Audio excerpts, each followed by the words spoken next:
De 9 a 11, La Mañana de la Diaria. Conducción, Martín Rodríguez. Producción, Mariana Cianelli. La Mañana de la Diaria.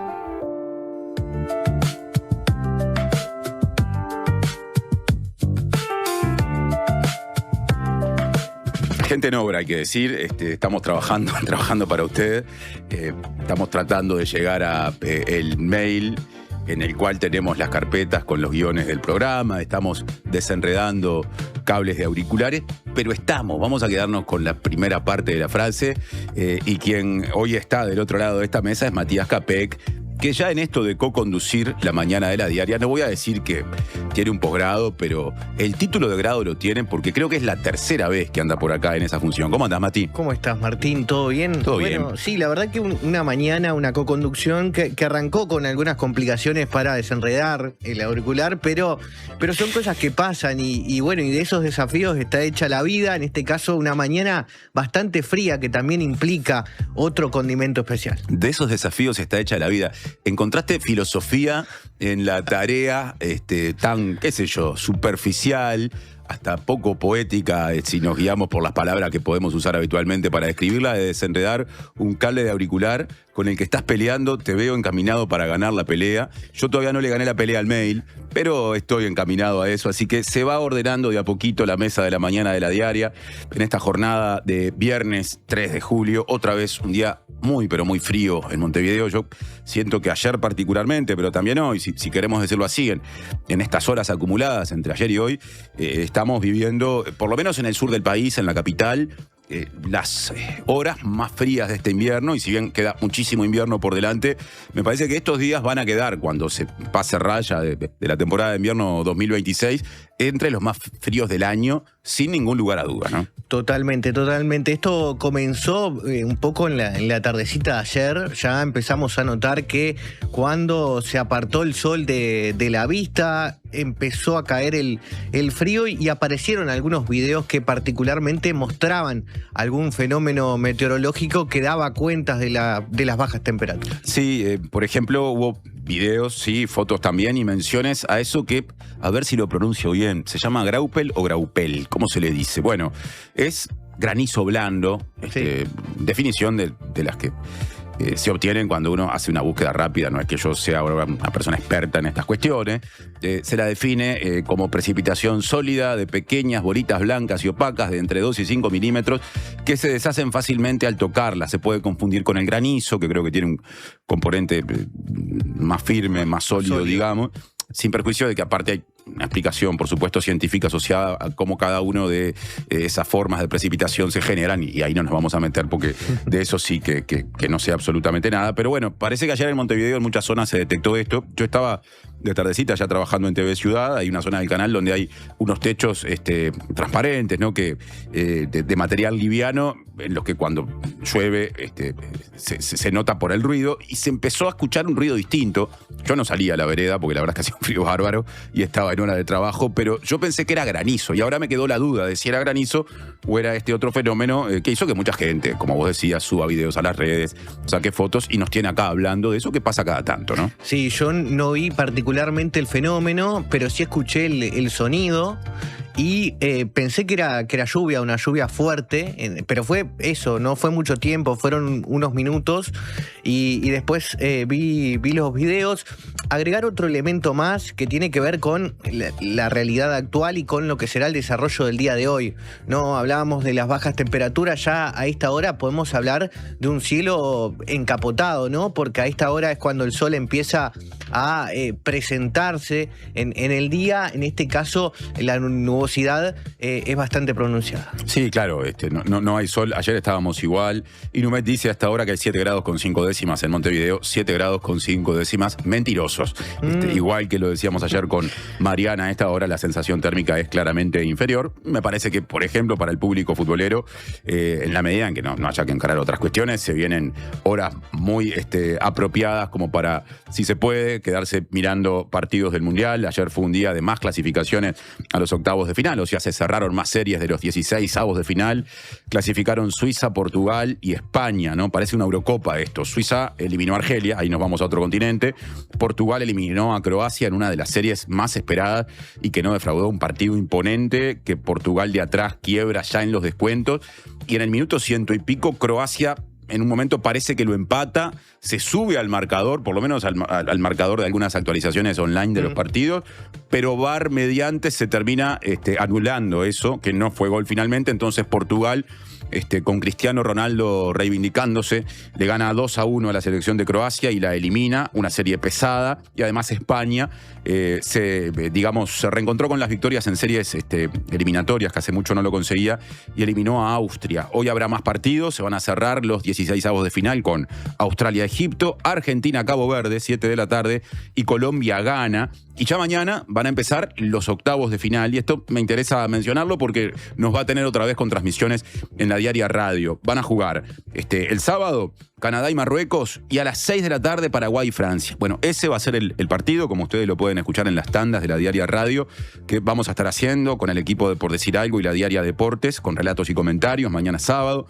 con previa a las 5 de la tarde. Y para el domingo está previsto a las 5 de la tarde que jueguen Brasil y Noruega. También lo vamos a relatar en esta radio, previa a las 4. Y además México con Inglaterra. No sé, Mati, si pudiste bichar algo de lo jugado ayer o en las últimas horas. Sí, seguí un poco el partido de Portugal y Croacia, como vos decías, un partido marcado por los tiempos que corren a nivel de la tecnología en el fútbol. Hubo ese gol que fue particularmente analizado y finalmente se determinó que no subiera al marcador. Y hablando un poco de esto que decías, ¿no? Momento para quedarse, si se puede, mirando el fútbol en el calor de los hogares de cada uno.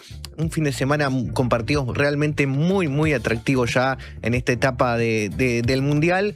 Yo pongo mis fichas, y lo digo públicamente, en Paraguay. Yo hoy, con Uruguay fuera del Mundial, esa es mi selección. Bueno, sí, obviamente ha generado mucha adhesión en toda la región, digamos, Paraguay, a partir del momento en el que eliminó a Alemania. La verdad es que tiene un cruce complicadísimo. Francia para mucha gente es la gran candidata. La más difícil, me parece, Te ¿no? quiero ver igual con Paraguay, que seguramente la espere, con mucha maña, con mucho orden táctico, con 2 líneas de 4, o capaz que me quedo corto, y en la medida en que, corra el reloj sin que Francia pueda desequilibrar, por ahí se le abren determinadas posibilidades al equipo paraguayo. Anda bien otra selección del continente como Colombia. Que tiene un desafío, me parece que de no tanta exigencia. Yo creo que se la puede señalar como favorita para su serie de hoy, todavía por 16avos contra Ghana, y obviamente también genera mucha expectativa Argentina, y nos duele recordar que va a jugar con Cabo Verde, esa selección a la que Uruguay no pudo ganarle en la serie. Por supuesto que además del Mundial es un fin de semana cargadísimo de actividades para niños, niñas, porque transcurren las vacaciones de invierno, y la diaria, como siempre les decimos, si ustedes entran, consultan, padres, madres, tenerlo en cuenta, tienen muchísima información con espectáculos de todo tipo y color. Estamos esperando sus mensajes. Les vamos a recordar cómo tienen que hacer para comunicarse. Redes y vías de contacto. Comunicate al 099-891-888. Mail radio@ladiaria.com.uy.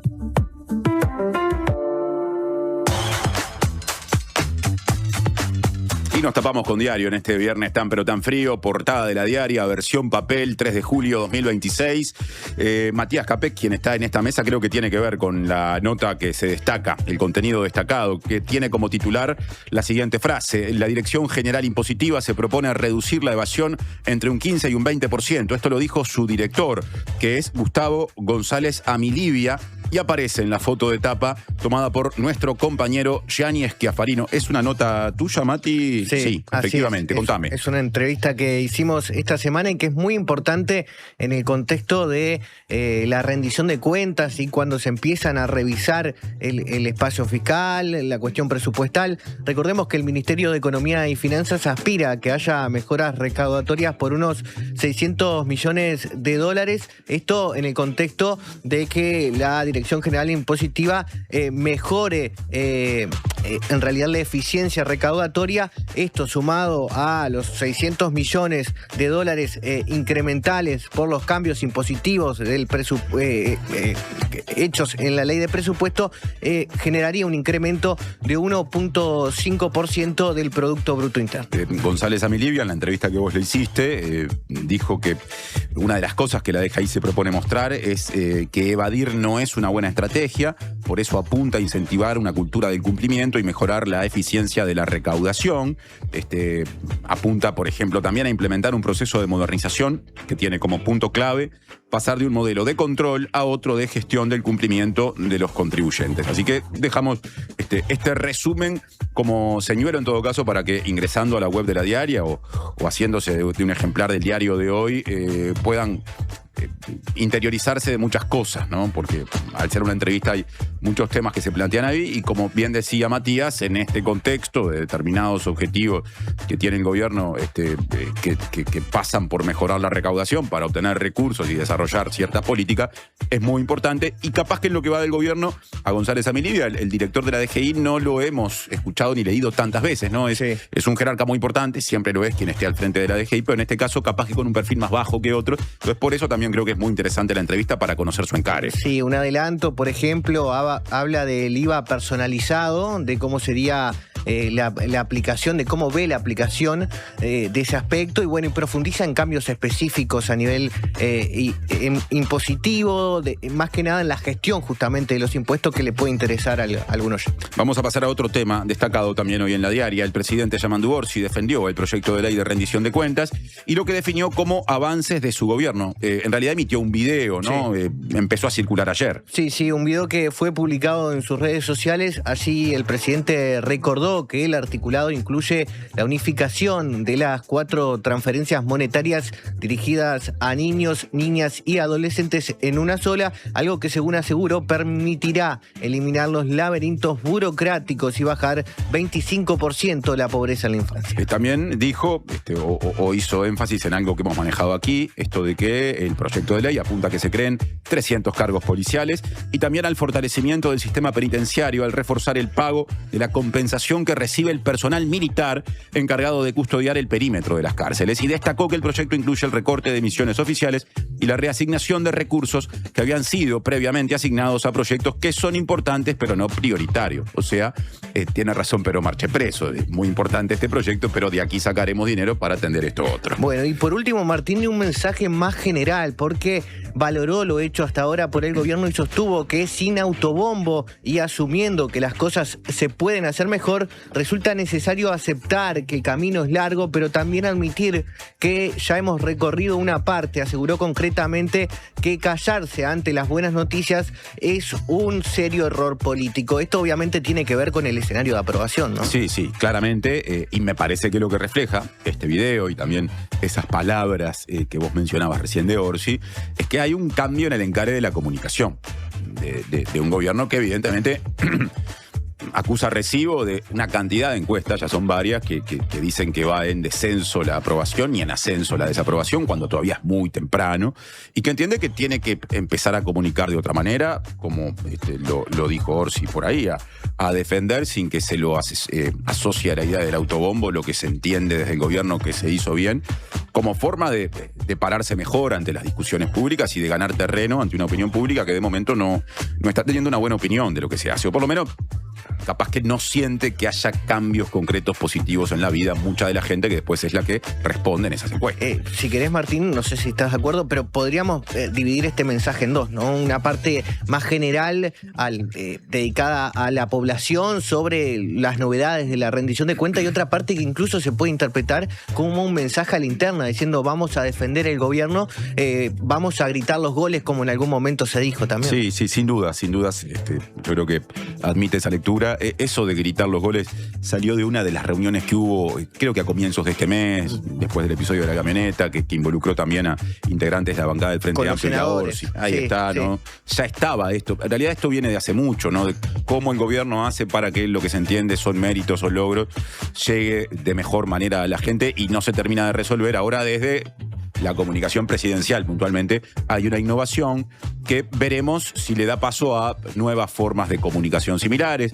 Semanas atrás había empezado Orsi a compartir noticias tomadas de medios de comunicación que también daban cuenta de hechos que el gobierno entiende que hay que destacar y esto se suma a ese cambio que habíamos visto algunos días atrás.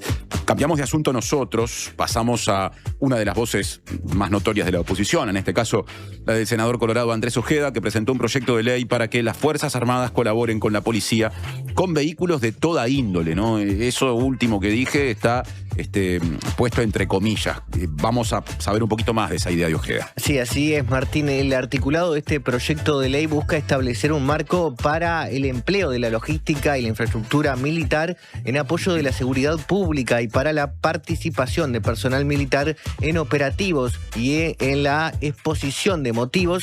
Se establece que las Fuerzas Armadas tienen capacidades logísticas y técnicas de alto valor y su uso en apoyo de la seguridad pública permite incrementar significativamente la capacidad operativa del Estado. Partiendo de esto entonces, el texto que presentó Ojeda o que impulsa Ojeda prevé mantener las funciones policiales y la conducción de los operativos bajo la responsabilidad del Ministerio del Interior, pero encomienda al Ministerio de Defensa Nacional proveer la infraestructura, las instalaciones y el equipamiento militar, incluyendo vehículos de toda índole, así como toda otra forma de apoyo logístico o material que se requiera, y plantea que cuando el equipo requiera capacitación especializada de la que no disponga la policía, el personal militar podrá conducirlo, operarlo y participar en los operativos, aunque deberá recibir con carácter previo capacitación específica en materia de procedimiento y que esa participación se va a cumplir respetando la dependencia orgánica militar que establece el presidente o al presidente de la República como el mando superior de las Fuerzas Armadas. O sea, otra vez, ¿no? Esto de recursos militares al servicio de la seguridad interna, pero en esta ocasión dando varios pasos más que los previstos en la iniciativa que impulsa el gobierno que se circunscribe al uso de vehículos militares. Claro, que queda claro de todas formas varios puntos de contacto en realidad con esta iniciativa, con este convenio del Ministerio de Defensa y el Ministerio del Interior. Y es una consecuencia también de lo que el gobierno decidió, es abrir la puerta a que otras voces digan, bueno, pero ya que estamos explorando algún tipo de colaboración, ¿por qué no le agregamos a eso todo esto otro? Claro. Parece que es parte de los riesgos que algunas personas del campo de las izquierdas, sobre todo, han advertido que tienen una visión crítica con respecto a esto cuando esto se planteó. Lo digo así porque hay otras personas, por lo menos en el oficialismo, que no tienen esa visión crítica y que dicen, en realidad ya hay muchas tareas que se hacen en conjunto y esto no cambia sustancialmente lo que ya pasaba. ¿Qué nos propondremos en el programa de hoy? Bueno, entre otras cosas, conocer más de un proyecto que capaz que en su nombre hace que el sesgo de interés se reduzca a personas con un determinado perfil empresarial, técnico, pero que mucha gente en el ámbito político dice que es uno de los proyectos de ley más importantes del actual gobierno. Hay gente que dice incluso es el más importante de todos. No quiero entrar en esa discusión, pero estoy hablando del proyecto de ley vinculado a la competitividad y la reducción del costo de vida. Lo abordamos hace capaz que 10 días con Natalia Gual y hoy tendremos un abordaje técnico porque Germán de Agosto, editor de Economía de la Diaria, estará en esta mesa para dedicarle un bloque entero ahora a continuación en nuestro primer contenido luego de este bloque inicial a ese proyecto de ley en particular.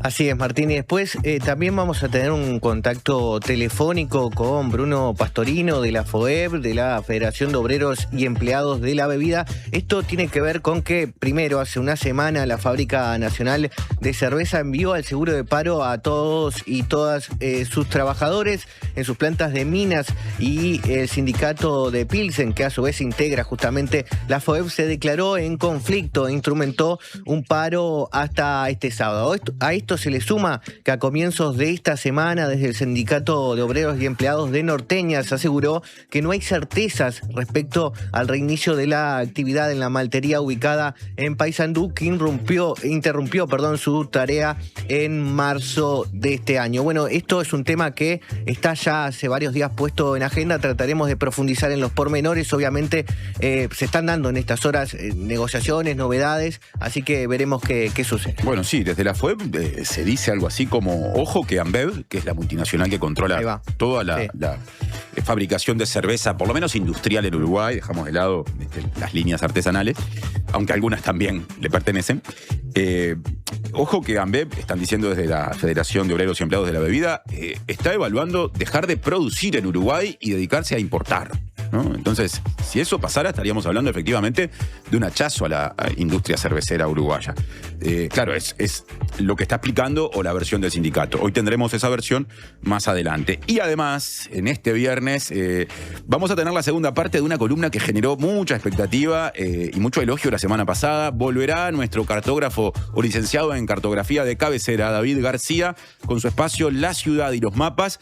Hoy con la segunda entrega del episodio titulado Los arroyos casi invisibles de Montevideo, ¿no? Esto de arroyos entubados que corren por detrás de la ciudad, por debajo, mejor dicho, de la ciudad, que muchas veces entregan algunas señales en el trazado de calles, en algún elemento que es parte del paisaje urbano que no asociamos, pero que tiene que ver con ese curso de agua que de repente hace décadas fue tapado, que a veces generan humedades en algunas casas o sonidos de pasaje de agua que no todo el mundo entiende de dónde vienen. Bueno, de eso volverá a hablar hoy David García y les adelanto con más tiempo que el habitual, así que hoy va a entregar información, creo que de 12 arroyos en total, que viven, aunque en general no los vemos. Sobre el final del programa, sobre el final de la semana, se puede decir que nos dejamos llevar por la corriente. Nos dejamos llevar por la corriente. Esa es otra característica. Quiero un primer plano acá. Esa es otra característica de Matías Capek. Quienes compartimos con él la sala de producción sabemos que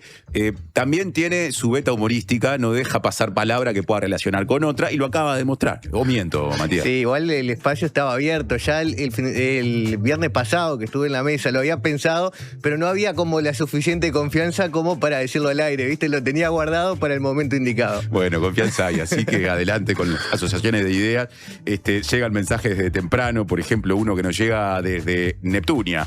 Gabriela nos escribe, dice, vamos arriba, lo importante es estar, y con ese filósofo, te está aludiendo ahí, ni hablar, buenos, fríos y grises días desde Neptunia, en la costa del departamento de Canelones, y ya que estoy, agrego, por Rivera muy frío, nos dice otro mensaje, -1 grado, hay otro mensaje que habla del fútbol, y nos manda una foto que estoy abriendo en este momento, el tradicional meme de Julio Iglesias, Julio llegó helado, también llega al WhatsApp de la Diaria Radio, y bueno, en fin, también hay consideraciones con respecto a lo que hizo el presidente Orsi, esto de generar un mensaje a través de un video. Es sabido que debe lograr la mayor cantidad de audiencia, debe utilizar la cadena nacional de medios, dice una de las personas que nos escribe, y llego hasta acá. 9:24, se prepara Germán de Agosto, proyecto de ley de competitividad y reducción del costo de vida como tema central que ya vamos a desarrollar.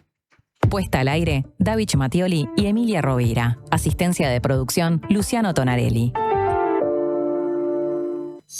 Tus hijos ya no te piden plata para salir con amigos. Ahora quieren manejarse con tarjeta. Y Gales tiene la solución. La tarjeta efectiva se saca rápido y se carga rapidísimo con el monto que quieras. Pueden controlar los movimientos vía web y usarla en Uruguay o en cualquier parte del mundo.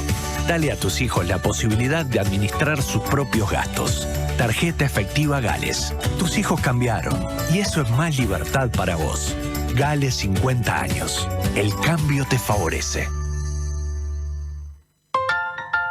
Cuando necesites pinturas, materiales, accesorios, insumos para sanitaria y construcción, pensá en A Todo Color. 5 sucursales en Montevideo, Maldonado, Minas y San José. Además, envíos a todo el Uruguay. En pinturas, sanitaria y construcción, todo lo que necesites está en A Todo Color. atodocolor.com.uy.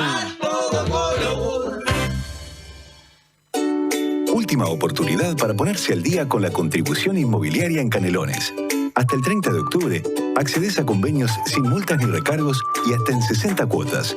Informate por el 1828 o a través de imcanelones.gov.uy. Nunca fue tan fácil ponerte al día. No pierdas esta última chance. Canelones, avanza con la gente. Llegó el yogur. Rico, cremoso, con 11 gramos de proteína y probióticos. Probá el yogur. En sus dos versiones, natural y sin azúcar. El yogur griego más uruguayo es de Conaprole. Ártico y Lecker presentan la promo frisados del mes. Durante todo julio bajamos los precios de estos productos. Helado Lecker, 1 litro. Milanesa a la romana. Barritas de mozzarella. Arrolladitos 300 gramos. Ártico y Lecker, juntos en los frisados del mes. Distribuyen Canelones Costa bajo cero. 4376-1640 o 095-235021. Promoción válida durante el mes de julio de 2026 para los productos seleccionados y hasta agotar stock. Gracias por escucharme. Muchas gracias por explicarme. Gracias por toda la ayuda. Estas son palabras recientes de nuestros pacientes, pero los agradecidos somos nosotros, porque tu elección nos hace superarnos cada vez más y ser la mutualista con los mejores profesionales del país. En julio, si tu número de cédula termina en 7, venía un nuevo CASMU. Afiliate en nuestros locales, en la web o a través del 1444. CASMU. Estamos para cuidarte. Consulte las condiciones. Cobertura total de asistencia médica. Presenta Universidad Católica del Uruguay. Creamos futuros. 9:28. Ya está en esta mesa Germán de Agosto. Queremos abordar con él las características salientes y también entender la orientación del proyecto de ley de competitividad y reducción del costo de vida que, digamos, elaboró el gobierno después de un proceso que incluso generó una especie de preanuncio cuando se abrió un espacio para recibir propuestas con nada menos que el ministro de Economía y Finanzas, Gabriel Odone, y también el presidente de la República, tomando en aquel momento, hace algunos meses, el rol protagónico en el sentido de comunicar por el camino por el que se iba. Y bueno, Germán está en esta mesa para hablar de ese asunto. ¿Cómo andas, Germán? ¿Cómo andas, Tincho? ¿Todo bien? Bien. La vez pasada, cuando desarrollaste este tema en TV Ciudad, mi compañera, le mando un beso, se está recuperando, Natalia Nogués, te preguntó si este es un proyecto de ley de inspiración liberal. Y vos, si no me equivoco, entregaste una respuesta con ambigüedades. Como siempre. Como siempre. O sea que eso es política de la casa. Creo que la aproximación que tenemos los tibios a la hora de afrontar las preguntas más concretas. Bueno, la gente que se cuestiona las cosas, que trata de buscar los ángulos para la discusión, ¿no? No está mal. Pero tiene cierto sentido, ¿no? Porque uno podría pensar que a partir de conceptos de eficiencia, de regulación, de apertura, de competencia, naturalmente puede ir justamente en la dirección de lo que puede hacer una reforma liberal. Creo que justamente salía el otro día de Posadas a decir que Odone se estaba inspirando en el gobierno de la calle Herrera. Pero ahí, naturalmente, creo que también se lo preguntáramos a Juan Labraga, porque creo que se ve que está esa inquietud, ¿no? ¿Cómo debería interpretarse este proyecto justamente impulsado por este gobierno, dado que algunos de los términos tienen o llevan a ese tipo de corriente, si querés, o aproximación? Pero bueno, vos podés entender. Recordemos quién es Juan Labraga, que lo mencionaste recién. Sí, es un jerarca del MEF que es parte clave de que estuvo detrás de la elaboración de este proyecto. Es clave eso, porque que Ignacio de Posadas, ¿no?, asociado al liberalismo económico o al neoliberalismo, depende quién lo quiera etiquetar o definir, le tire eso o diga eso, habiendo sido jerarca del gobierno del expresidente Luis Alberto Lacalle Herrera, a una política impulsada por este gobierno, no deja de ser una mojada de oreja. Entonces, bueno, lo que diga Labraga me interesa, ¿no? Pero que dialoga con la inquietud que tiene Nati, por ejemplo. Claro. ¿Sí? Y vos podrías pensar, bueno, sí, desde el punto de vista liberal, naturalmente podés pensar esto como una suerte de repliegue relativo del Estado sobre el sector privado a la hora justamente de generar más oportunidades de eficiencia para producir más, de alguna manera para innovar más, para elevar la productividad, para justamente hacer lo que hacen, ¿sí? Pero también si lo pensás de otra perspectiva, cuando vos hablas de regulación, no estás hablando de otra cosa que de lo que son las reglas del juego, ¿sí? Y vos podrías decir, bueno, de una mirada más ingenua, vivimos en un mundo mucho más benevolente, ¿no? Y vos tenés efectivamente la capacidad de contar con un planificador benevolente, que es un concepto teórico que le gusta mucho a Gabriel Odone, ¿sí? Que de alguna manera vele por el interés público, por el bienestar social a la hora de disponer esas reglas de juego, que no es otra cosa que lo que terminan plasmando la regulación. Pero dado que no vivimos en ese mundo, ¿no?, dado que no existe ese planificador benevolente capaz de disponer esas reglas en la dirección del interés general, lo que termina pasando es que esas reglas terminan incididas justamente por grupos que concentran poder, por grupos de presión, por grupos que se benefician del status quo, es decir, de mantener las cosas como está. Por ejemplo, porque soy el importador exclusivo de la pasta de dientes. Entonces, cuando vos pensás en ir hacia un lugar donde la regulación sea más eficiente, donde se mejore, si se quiere, la experiencia que tenemos en la interacción ciudadano, empresa, Estado, en definitiva lo que podés pensar es que estás defendiendo al Estado porque lo estás haciendo más eficiente. Y de alguna manera la pulsión más liberal-libertaria, por ponerlo en esos términos, viene justamente cuando tu experiencia con el Estado es disfuncional. No es algo con lo que nacemos, sino es algo que vamos construyendo a partir de nuestra propia experiencia. O lo que es lo mismo, no es lo mismo ser liberal en Argentina que ser liberal en Noruega, porque la experiencia con el Estado en torno a lo que nos pide y en torno a lo que nos da es totalmente distinta. Entonces, uno podría entender perfectamente que está perfecto que un gobierno de izquierda promueva justamente un proyecto como este, más allá de que pueda generar como esa idea de que, bueno, ¿por qué lo están festejando tanto los liberales? Que podría ser otra forma de entender, o por qué le está mojando la oreja, ¿sí? O por qué de alguna manera hay referencias hacia un cambio de la dimensión que tuvimos durante el gobierno de la Calle Herrera. Pero en definitiva, en un país de cercanía, como decía Carlos Real de Azúa, ¿no? O en el país de los vivos, como lo caracterizaba Martín Rama, vos siempre tenés gente que logra incidir, que logra permear sobre el diseño de las políticas, sobre el diseño de la regulación para obtener un beneficio en detrimento del resto de la población. Que entre otras cosas se plasma en ¿qué? En que Uruguay es un país carísimo. ¿Por qué? Naturalmente, porque tenés estos problemas de competencia, estos problemas de regulación, porque las reglas del juego no necesariamente están velando por el bien común, sino que muchas veces están atendiendo justamente la capacidad de incidencia, la capacidad de lobby de un pequeño conjunto de agentes económicos que capturan rentas extraordinarias del funcionamiento actual. ¿Cómo se relaciona esto con aspectos más bien macroeconómicos? Le cuento a la gente, de repente a quien se está enganchando ahora, que está Germán de Agosto desarrollando o aproximándose al desarrollo, todavía no entramos en los contenidos estrictamente, de este proyecto de ley de competitividad y reducción del costo de vida. ¿Qué decir de lo macroeconómico en relación al proyecto de ley? Bueno, justamente, ¿no? Creo que ahora lo que hay es un énfasis en la microeconomía y en reformas microeconómicas, porque se parte de la fundamentación o lo que está en la exposición de motivos de este proyecto, tiene que ver o reconoce justamente los avances que alcanzó el país en las últimas 2 décadas en materia de estabilidad económica, en materia de fortalecimiento institucional, en materia de responsabilidad fiscal, en materia de la solidez del sistema financiero, en el hecho hoy de tener una inflación de un dígito, una inflación baja, es decir, cuestiones, dimensiones que hacen a la estabilidad macroeconómica del país, que es entendida como una condición necesaria, pero no suficiente para promover el crecimiento y por esa vía promover justamente mejoras en el bienestar y en el desarrollo del país. Entonces, en un contexto donde los desafíos del Uruguay se mudaron de planeta, desde los aspectos macroeconómicos hacia los aspectos microeconómicos, es que empieza a inscribirse este conjunto de iniciativas que intentan atender esta otra dimensión, ¿sí? O lo que es lo mismo, cuando pensamos en macroeconomía, pensamos en el funcionamiento general de la economía. Sí. ¿Sí? Es como mirar el bosque. Cuando pensamos en la microeconomía es, bueno, ¿cómo funcionan los mercados? ¿Cómo deciden las empresas? ¿Bajo qué regulación funciona determinado sector? ¿Sí? Son como 2 esferas distintas como analizamos las cosas en economía. Entonces, en este caso, justamente se vela por el funcionamiento de los mercados y por el interés o por las condiciones del consumidor, si quieres ponerlo en términos más de los modelos. ¿Y qué pasa, por ejemplo, con costos, con capacidad exportadora, con nivel de vida? En fin, sé que tenés apuntes al respecto, contame. Exacto, porque básicamente se parte de la base que Uruguay ya no es el país inestable que fue durante la segunda mitad del siglo pasado, que lo macro está relativamente más resuelto que lo micro y por tanto el desafío ahora, partiendo de la base de que la estabilidad macro es necesaria pero no suficiente, hay que justamente mejorar aspectos vinculados a las dimensiones microeconómicas que tienen que ver con el fomento de la productividad, con la calidad de la regulación, con la eficiencia administrativa, ¿no? Cómo funciona la parte administrativa del Estado, cuál es la intensidad de la competencia, partiendo de la base que en muchos sectores, en muchos productos, no hay competencia y al no haber competencia, la capacidad de poner precios más altos, justamente,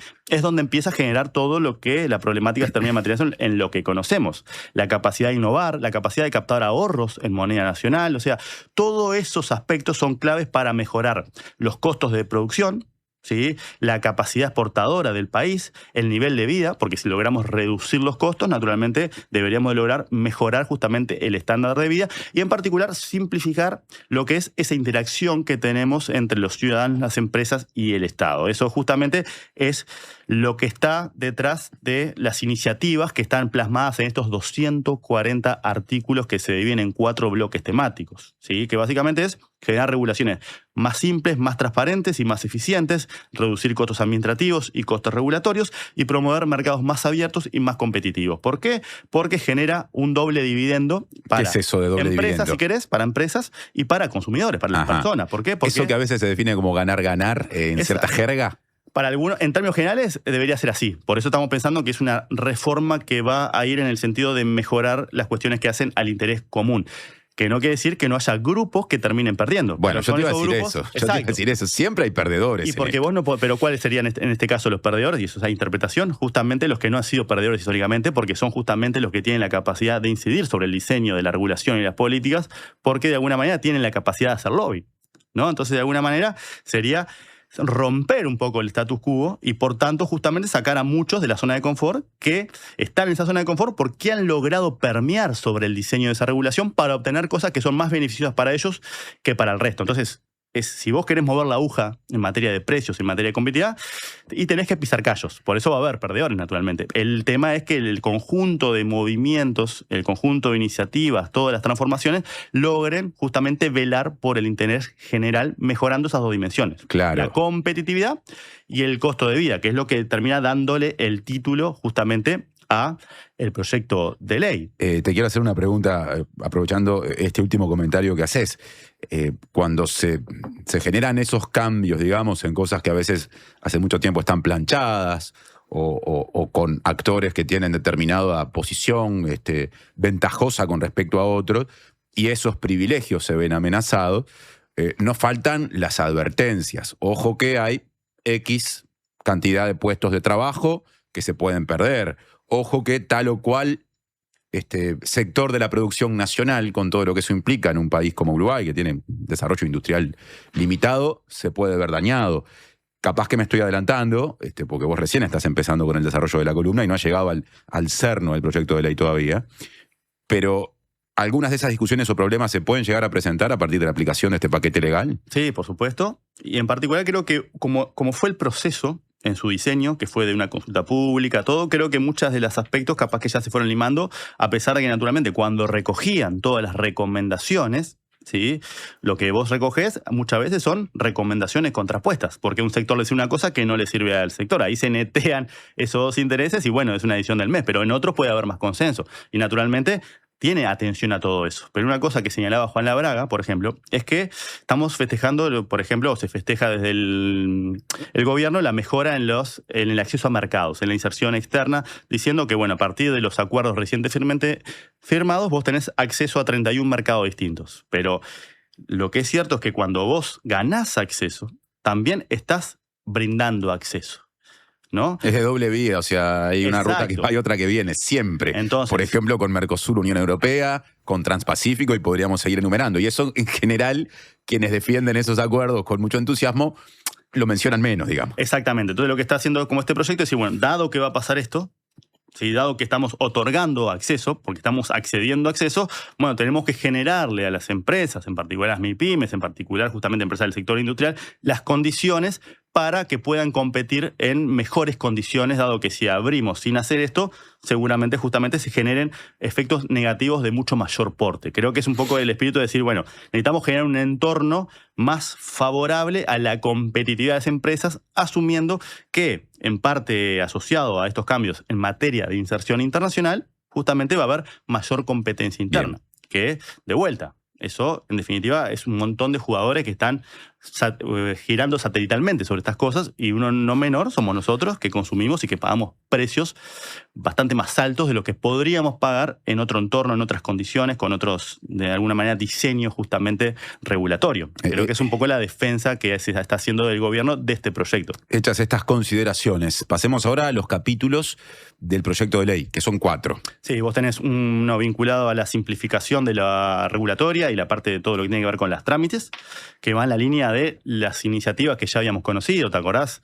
El año pasado, el despapelamiento, todo aquel conjunto de medidas similares que lo que hacen es tratar de agilizar los trámites y tratar de simplificar la parte administrativa o regulatoria. ¿Y esto que vendría a ser como una profundización de eso? ¿Es más ambicioso? ¿Le agrega, no sé, cuestiones novedosas, alguna en particular que te parezca importante mencionar? Sí, acá creo que son como, fíjate que en 200 artículos, 240 y de todo, y acá tenés, por ejemplo, los registros unificados, que lo que hacen es que el Estado centralice la información para que en cada repartición no me pida a la misma vez las mismas cosas. Es decir, mira, yo se la entregué a esta, y esto es parte del Estado. ¿Por qué vos, que sos parte del Estado, también me estás pidiendo esto? ¿Y por qué este otro tercero que viene acá, que voy al mostrador, me está pidiendo lo mismo? Ya lo presenté acá, acá y acá, ¿no? Que es un poco lo que empieza a generar esa aversión por el Estado. Es decir, el Estado me complica la vida, ¿no? Porque me hace ir a la misma oficina para hacer el mismo trámite cuando la información ya la tenés. ¿Por qué no la centralizás? Sabe que hoy el muchacho que maneja eso no está, espere ahí, ¿no? Es como,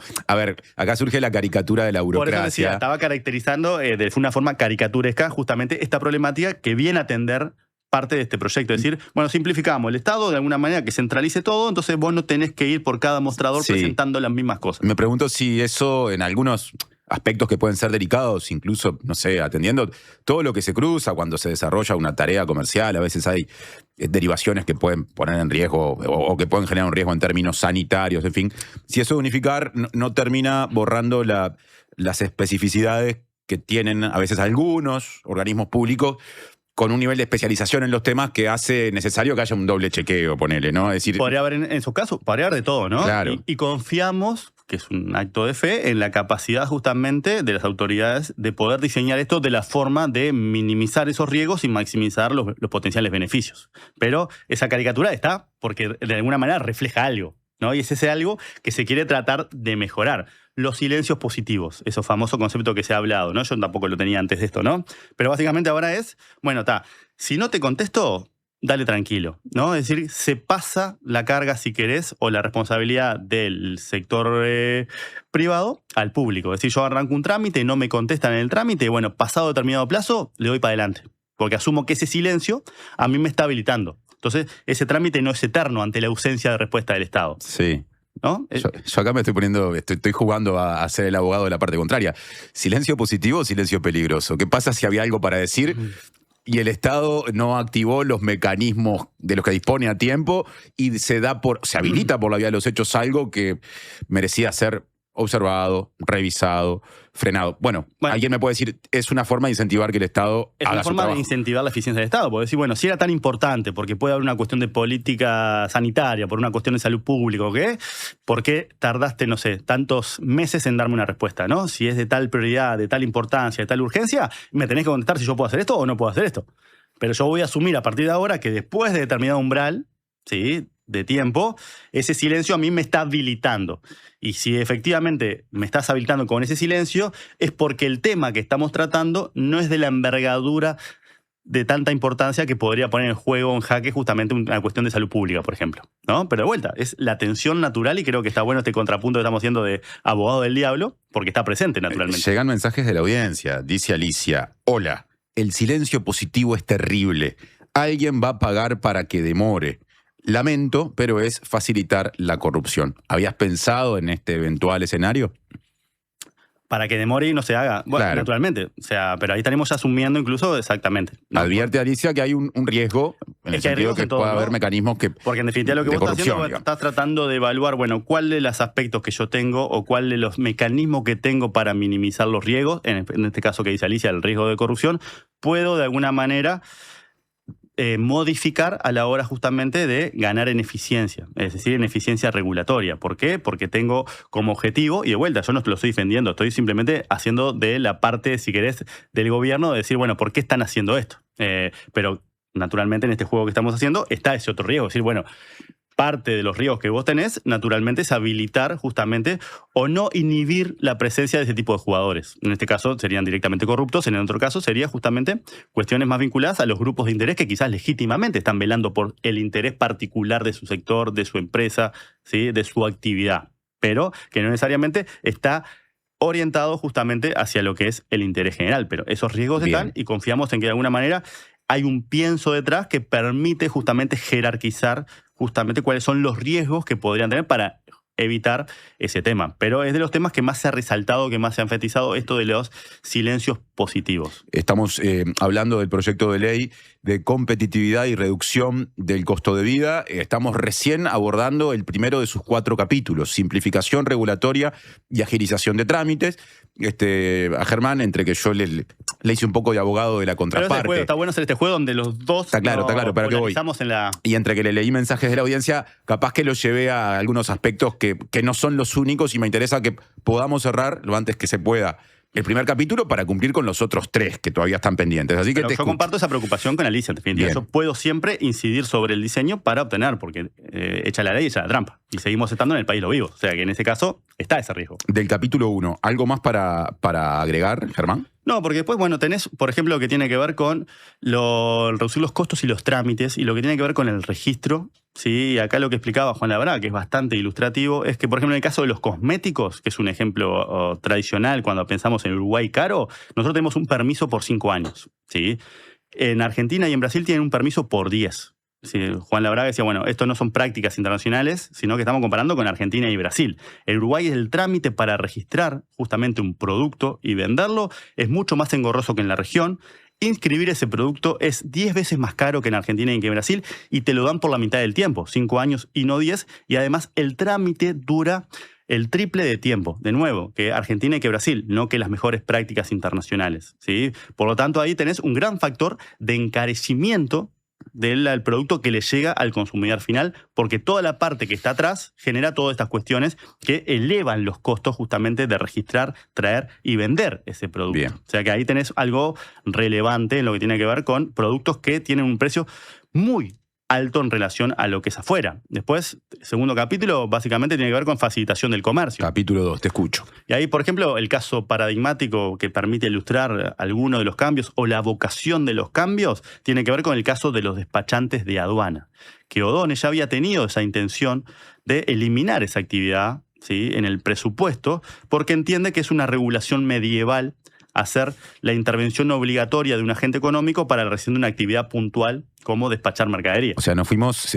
5 siglos para atrás y me quedo corto, capaz que medieval, 15 siglos. Estoy citándolo textual. O sea, básicamente O'Donnell entendía que por ser medieval era inconveniente y que Uruguay es el único país de la región que tiene esa intervención obligatoria del despachante de aduanas y que también es algo raro a nivel global y por tanto entendía que en el presupuesto había que modificarla. En el presupuesto, en la discusión, eso no está. Y ahora iría justamente por una solución intermedia consensuada con los despachantes de aduana que igualmente termina justamente generando un cambio en esa dirección. Es básicamente los intermediarios, por ponerlo en términos simplificados, que están justamente en la frontera de lo que viene de afuera, ¿sí?, hacia acá y lo que sale para afuera. Ahora me dejaste pensando, esa figura, la del despacho o despachante de aduana, ¿no está presente en otros países o funciona de otra manera? O funciona de otra manera. Lo que decía O'Donnell, en la región somos el único país que tiene esta intervención obligatoria del despachante de aduana. Uh-huh. Pero no especificó si hay otros mecanismos y, por tanto, no sabemos bien cómo fue la naturaleza de la negociación con los despachantes que dio lugar a esta nueva iniciativa que recoge justamente esas dos cosas, ¿no? Los intereses particulares de los despachantes de aduanas y el interés particular de O'Donnell de ir hacia esa regulación más eficiente, más moderna. Pero ahí tenés esa tensión también. ¿Hay algún ejemplo que pones ahí? Digamos, con respecto a, en lo concreto, ¿cómo cambiaría eso ante una determinada importación? ¿Cómo funcionaría? Y bueno, si vos lográs o tenés la empresa de una persona idónea en lo que es esta actividad, podría ser autodespacho. La empresa que importa no requiere o no requeriría en ese caso contratar a un servicio de pero podría contratarlo porque el servicio, el valor agregado que aportan es mucho mejor y evita muchos riesgos que quizás se materialicen si vos te autodespachás. Creo que sería como un caso por eso. De vuelta, surge esa negociación de el Estado con ese grupo de interés particular cuya regulación quedaría afectada o la regulación la afectaría. Por eso, ¿viste de lo que estamos hablando? Siempre estás tocando intereses, ¿no? Y no siempre, justamente, esos intereses tienen esa capacidad de decidir o no. Estamos en la Ciudad Vieja, basta con caminar, patear un poco 25 de Mayo, Rincón, para empezar a recabar opiniones en distintas oficinas de despachantes con respecto a este cambio, pero vos me decís que hubo una negociación, un diálogo por lo menos, porque y hay apoyo. No estuvo. Y ahora sale en el proyecto, pero en el medio lo que hubo fue este proceso de negociación con los actores involucrados. O sea, de ahí de vuelta, ¿no? Es cómo se va a dar este proceso y lo que va a ser la discusión de este proceso, porque como vos decías, en cada cambio hay intereses distintos, ¿no? Y hay afectaciones distintas, y hay cambios distintos. Por lo tal, justamente va a generar ruido, que fue algo que ya había anticipado Donne. Dijo, este proyecto va a generar ruido, va a generar resistencia, porque justamente altera el status quo. Y eso nunca es sencillo. ¿Qué pasa con el capítulo 3, promoción de la competencia? Y bueno, ahí tenés medidas que tienen que ver con la parte más de fortalecimiento institucional y de gobernanza de lo que es la Comisión de Defensa de la Competencia, ¿sí? Básicamente que tienen que otorgarle mayor independencia, mayor autonomía presupuestal, establece más músculo en la parte de investigación, separa la función de investigación de la parte de resolución de los casos, ¿sí? Básicamente le da a la comisión, que ahora es un servicio centralizado, más capacidad para pedirle información a las empresas, tener sanciones más altas. ¿Qué estamos pensando en esto? Justamente evitar o combatir prácticas anticompetitivas, ¿no? Por ejemplo, ¿qué se estudia? Los procesos de adquisición y fusión, que una empresa adquiera otra. ¿Por qué? Porque en las adquisiciones muchas veces lo que hay es el riesgo de la concentración, de que un actor quede con mucha concentración de mercado. Y concentración de mercado es poder de mercado. Y poder de mercado es la posibilidad de poner precios mucho más altos de los que pondría en un entorno más competitivo. Entonces, vos ahora tenés un jefe de investigación, por ejemplo. ¿Qué es lo que va a hacer? Porque es difícil investigar si determinada práctica es o no anticompetitiva y si efectivamente tiene que ser sancionada o inhibida o no. Entonces, tiene que estudiar la empresa, los mercados, y acá se está fortaleciendo el músculo de esa capacidad de investigación, entre otras cosas, dándole también mayor autonomía, mayor independencia a este proceso de decir, bueno, yo tengo que evitar que se me generen o que se me acumulen prácticas anticompetitivas. Tengo que actuar mucho más fuerte sobre este problema porque es este problema el que me genera el problema de los precios altos en Uruguay. Otra medida tiene que ver con la transparencia, ¿sí?, de cómo se ponen los precios en nuestro país. Este es un proyecto de Tato Olmos, ¿sí?, que tiene que ver con poner el el precio... ex diputado frente amplista que digamos, se desempeñó durante el periodo pasado, falleció recientemente, y vos decís que este proyecto incorpora una propuesta. Es el precio por unidad. Y ese proyecto que se había presentado en su momento, que no se aprobó, viene de un aporte de mi querido amigo Fernando Sponda, que él dio en llamar el teorema unitario, el teorema del precio unitario del papel higiénico, justamente poniendo ingeniosamente el problema que uno tiene cuando se para frente a la góndola y lo que quiere es comprar el papel higiénico más barato. Entonces vos ves, hay un papel higiénico que viene con 4 rollos de 20 metros, otro viene con 5 rollos de 200 metros, otro viene con un rollito extra de 30 metros más sobre los 4 rollos. Entonces yo lo que quiero saber es cuál es el rollo más barato. Entonces, si vos me lo ponés los precios así, yo tengo que hacer un montón de cuentas, voy a estar 40 minutos en la góndola y seguramente me llevo un rollo que es más caro del que yo quería. Mientras te escucho, me veo a mí mismo parado 2 minutos frente a diciendo, los paquetes de papel ¿cuánto sale cada rollo de papel higiénico? Entonces, ahora lo que se va a hacer, en el caso del papel higiénico, que supongo por la inspiración viene del 2021, de esta propuesta del Nando, justamente tiene que ser, bueno, decime cuánto es en el precio, poneme el precio del paquete, pero poneme cuánto es el precio del papel higiénico de esta marca por metro. ¿No? En otros productos será por kilo, en otros productos será por gramo, en otros productos será por litro. Pero decime cuánto sale porque yo quiero, en definitiva, llevarme el más barato. Y como están dispuestos los precios, me estás complicando y yo termino perdiendo porque termina siendo más complicado procesar la información porque me la estás poniendo de una manera difícil para que no me lleve el papel higiénico más barato. ¿Te das cuenta? Entonces, que son otra medida clave desde el punto de vista de ayudar al consumidor, a las personas, a tomar mejores decisiones en materia de precios, simplificando cómo se presenta esa información.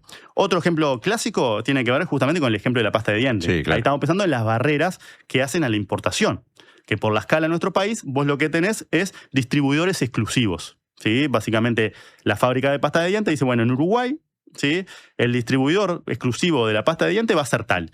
Y ese tal, dado que es el único que tiene el prospecto que le da la fábrica, ¿sí?, no está compitiendo. Tiene el monopolio de esa distribución, por tanto tiene la capacidad de poner el precio de la pasta de dientes mucho más arriba de lo que lo pondría si hubiera 2 importadores, 3 importadores, 4 importadores. Entonces lo que se está habilitando ahora es que haya múltiples importadores del mismo producto. Básicamente que la fábrica le dé ese prospecto, ese papelito que dice, bueno, la pasta de dientes tal, tiene tal, que es como la presentación de ese papel, ¿sí? Pero ahora, con que uno lo tenga eso, si otro importador puede probar que el producto es el mismo, ¿sí? No necesita tener el prospecto, porque el prospecto solo tiene uno. Entonces puede haber 2 importadores, 3 importadores, 4 importadores, y eso redundaría en un beneficio para todos, porque la pasta de dientes saldría más barata de lo que sale. En Uruguay se habilita a empresas que traigan productos. Se habilitaría a empresas y se habilitaría a productos para que haya más competencia. Me pregunto si esa disposición no puede entrar en colisión con algún tipo, no sé, lo voy a plantear así y pido disculpas por no manejar el término técnico capaz correcto, de contrato que pueda haber entre las multinacionales vinculadas a determinados productos y empresas locales. Ahí puede haber, pero en este caso, lo que vos estás velando es decir, bueno, yo habilito al hecho de que haya más importadores que prospectos en el coso. Después puede haber cuestiones de marca, puede decir, bueno, no, yo me Claro, ¿qué pasa si una casa matriz dice, no, en Uruguay sí, solo esto lo puede importar fulano de tal? ¿Eso ocurre o este proyecto de ley tiene el poder de...? Creo que en definitiva vos no podés actuar sobre todo. Ajá. Así que ahí habría que ver bien justamente otros detalles que hacen a ese tipo de cosas. Y bueno, dado determinadas condiciones, yo solamente trabajaría con este. Pero es lo que se está buscando ahora es, ese caso no está contemplado, me entiendo, pero vos tenés esta otra dimensión donde lo que haces es habilitar más de un importador por producto o por un prospecto. Pero naturalmente después la decisión de la casa matriz podría justamente jugar y ahí habría que ver cómo funciona, ¿no? Y cómo, acordate que esto es un proyecto que naturalmente es perfectible y que naturalmente pueden surgir modificaciones a la luz de este tipo de consideraciones, ¿no? La empresa nacional puede levantar la mano y decir, bueno, está todo bien con esto, pero yo quiero lo que decís vos, dado la importancia que le doy a determinado aspecto, quiero que la única marca que lo distribuya sea esta. Y ahí se ve, bueno, ¿se puede hacer eso? ¿No puede hacer eso? ¿Cómo se puede mitigar eso? ¿Cómo se puede negociar eso? Esto es lo que se pone sobre la mesa para discutir, para mejorar, para modificar, para alterar, para cambiar. Bien, tenemos que hacer un resumen del último eje o del último capítulo que no abordamos, innovación e inversión. Sintéticamente, ¿qué me puedes decir de esa otra parte, la cuarta pata del proyecto de ley? Y que ahí básicamente lo que se busca es simplificar toda la parte tributaria para lo que son las micro y pequeñas empresas, que son las principales generadoras de empleo en nuestro país, para acompañarlas en lo que es su proceso de maduración, ¿no? Lo que dice el proyecto básicamente es que tengan una transición, entre comillas, tributaria mucho más favorable, que no genere incentivos a la informalidad, por ejemplo. Es decir, bueno, que el salto de una microempresa a una empresa más grande, en términos tributarios, no inhiba ese salto, ¿no? Entonces, no, yo me quedo acá o opero en la informalidad, porque si salto, o sea, si sigo creciendo, en definitiva cambio la categoría, en este caso sería, si querés poner un rótulo literal E, a otra, y ese salto me hace pagar mucho más impuestos, por lo tanto yo me quedo chiquito, ¿sí? O me amparo también en la informalidad porque no puedo hacer frente a ese salto en materia de pago de impuestos. Entonces acá sería como una transición más armónica para no asfixiar a esa micro y pequeña o mediana empresa, ¿no? Tiene que ver también con facilitarles lo que tiene que ver con la facturación electrónica, con darle también apoyo en lo que es la gestión, ¿sí? Reducir otros costos. Y básicamente es eso, ¿no? Entre otras cosas, vos tenés esos aspectos, ¿sí? Hay otros aspectos vinculados a la parte más de la fintech, pero vos decime cómo estamos de tiempo. Una línea de eso, sí. Hay una parte que es, se habilitan lo que llaman los sandbox, en lo que es la fintech. ¿Qué son las fintech? Básicamente son las empresas que conjugan tecnología y parte financiera. ¿Sí? Es la innovación aplicada a la tecnología, aplicada al sistema financiero. Se van a generar sandbox, que es una caja de arena, que es un entorno laxo en materia regulatoria para que las empresas emergentes puedan probar, ¿sí? En un entorno no tan regulado. Es como decir, mira, ahí tenés tu cajita de arena, anda a jugar con esta idea que tenés vos, yo me voy a sentar en el banquito y te voy a mirar, sí, pero no te voy a inhibir, no te voy a ir a molestar, te voy a decir, no te subas acá, no te bajes acá, Es como generar un entorno de prueba, ¿sí? De prueba controlada más laxo para efectivamente favorecer ese proceso de innovación en el sector tecnológico financiero. ¿Sí? Sería como eso, que es otro de los cambios relevantes en lo que tiene que ver con la parte de las finanzas. ¿Sí? ¿Con qué objetivo? Con la eventualidad de que vos puedas generar empresas de innovación en esta dimensión de las fintech. ¿Sí? Te comparto sobre el cierre porque ya tenemos que redondear algunos de los muchísimos mensajes que esta columna generó. Algunos tienen una mirada que da cuenta de una visión que recoge algunos conceptos técnicos que pueden ser más abstractos o complejos. Y otras, porque es lo que tiene finalmente, van al ejemplo concreto que surge cuando vos hablás de productos que vemos en la góndola del supermercado. Pasta de dientes, papel higiénico. Bueno, dice un mensaje, Colgate no va a habilitar más importadores, tampoco Lever o Johnson. Es lo que estamos hablando, claro, ¿no? claro. ¿Cómo de alguna manera podrías conciliar esas dos partes, ¿no? La parte local con la parte con lo que pasa con los contratos entre empresas privadas, digamos. Bueno, un día sos joven y otro te pone al borde de emocionarte, enterarte de que finalmente eso que viste en tantos súper en el mundo va a llegar a Uruguay y vamos a tener precios comparables en las góndolas. Dice otro mensaje. No pedimos mucho, ¿viste? Pedimos, bueno, simplifíquenos la información que nos dan. Sí, Germán, no conviene comprar el más barato porque terminás gastando más. Y sí, hay bueno, algo de eso. En algunos casos uno puede comprar el más barato, en otro caso va a decirte tal cual, o ese principio de lo barato sale caro sería, ¿no? Y vuelvo al silencio positivo. Tienen que hacerlo de tal manera, dice un mensaje, que si por la demora hay un perjuicio al responsable de la omisión, tenga responsabilidad penal. O voy de nuevo. Si por la demora hay un perjuicio, el responsable de la omisión tenga responsabilidad penal. Porque uno de los problemas en el Estado es que luego no le pasa nada al que generó el perjuicio. Que es lo que hablamos de, bueno, en función de lo que decía Alicia, decir, bueno, ¿cómo se diseña esto para evitar que te pase justamente el caso del avivado, ¿no? Que encuentre la manera de extender ese silencio o de alterar esas cosas. Eso es un tema de diseño. Bueno, nos quedamos por acá. Te agradezco mucho esta síntesis apretada de un asunto que es complejo, pero que, bueno, tiene una bajada aspectos concretos. Y fue vendida por O'Donnell como la reforma más relevante del Estado de 1995. O sea, que de alguna manera no deja de ser un buque relevante del gobierno. Claramente. Y me gustaría en futuras columnas ver si nos podemos aproximar a eventuales impactos sobre sectores de producción nacional que esto puede tener. Entiendo que ahora el Ministerio de Economía tiene como el compromiso, o se comprometió a llevar a la Comisión de Hacienda una estimación de, bueno, cuánto sería el efecto de todo este conjunto de iniciativas sobre los precios. Claro. Y en cuánto tiempo Uruguay se beneficiaría justamente de todo estos que estamos discutiendo. O sea, eso creo que es algo que se va a presentar. No debe ser fácil estimar, me imagino, ¿no? La potencial reducción del precio de la pasta de dientes si efectivamente esto discurre por los canales que discurre y se termina aprobando. Sí, yo también pensaba en, bueno, y en sectores que de repente hoy, con ciertas ventajas, supongamos, producen X cosa, que capaz que a partir de todo esto pueden ver ese mercado amenazado o ese predominio. Que ya lo van a ver, acordate, Tincho, por el tema de los acuerdos que se hicieron. Por eso es lo que decía Juan Labraga, bueno, ya que hicimos esto, ahora tenemos que hacer esto otro. Porque de vuelta, ¿no? En la parte macro ya más o menos estamos, pero en esta otra parte tenemos muchos problemas y por más que parezcan cosas abstractas, el precio alto que pagamos cuando compramos cosas es algo que afecta y que tenemos todos presentes en Uruguay.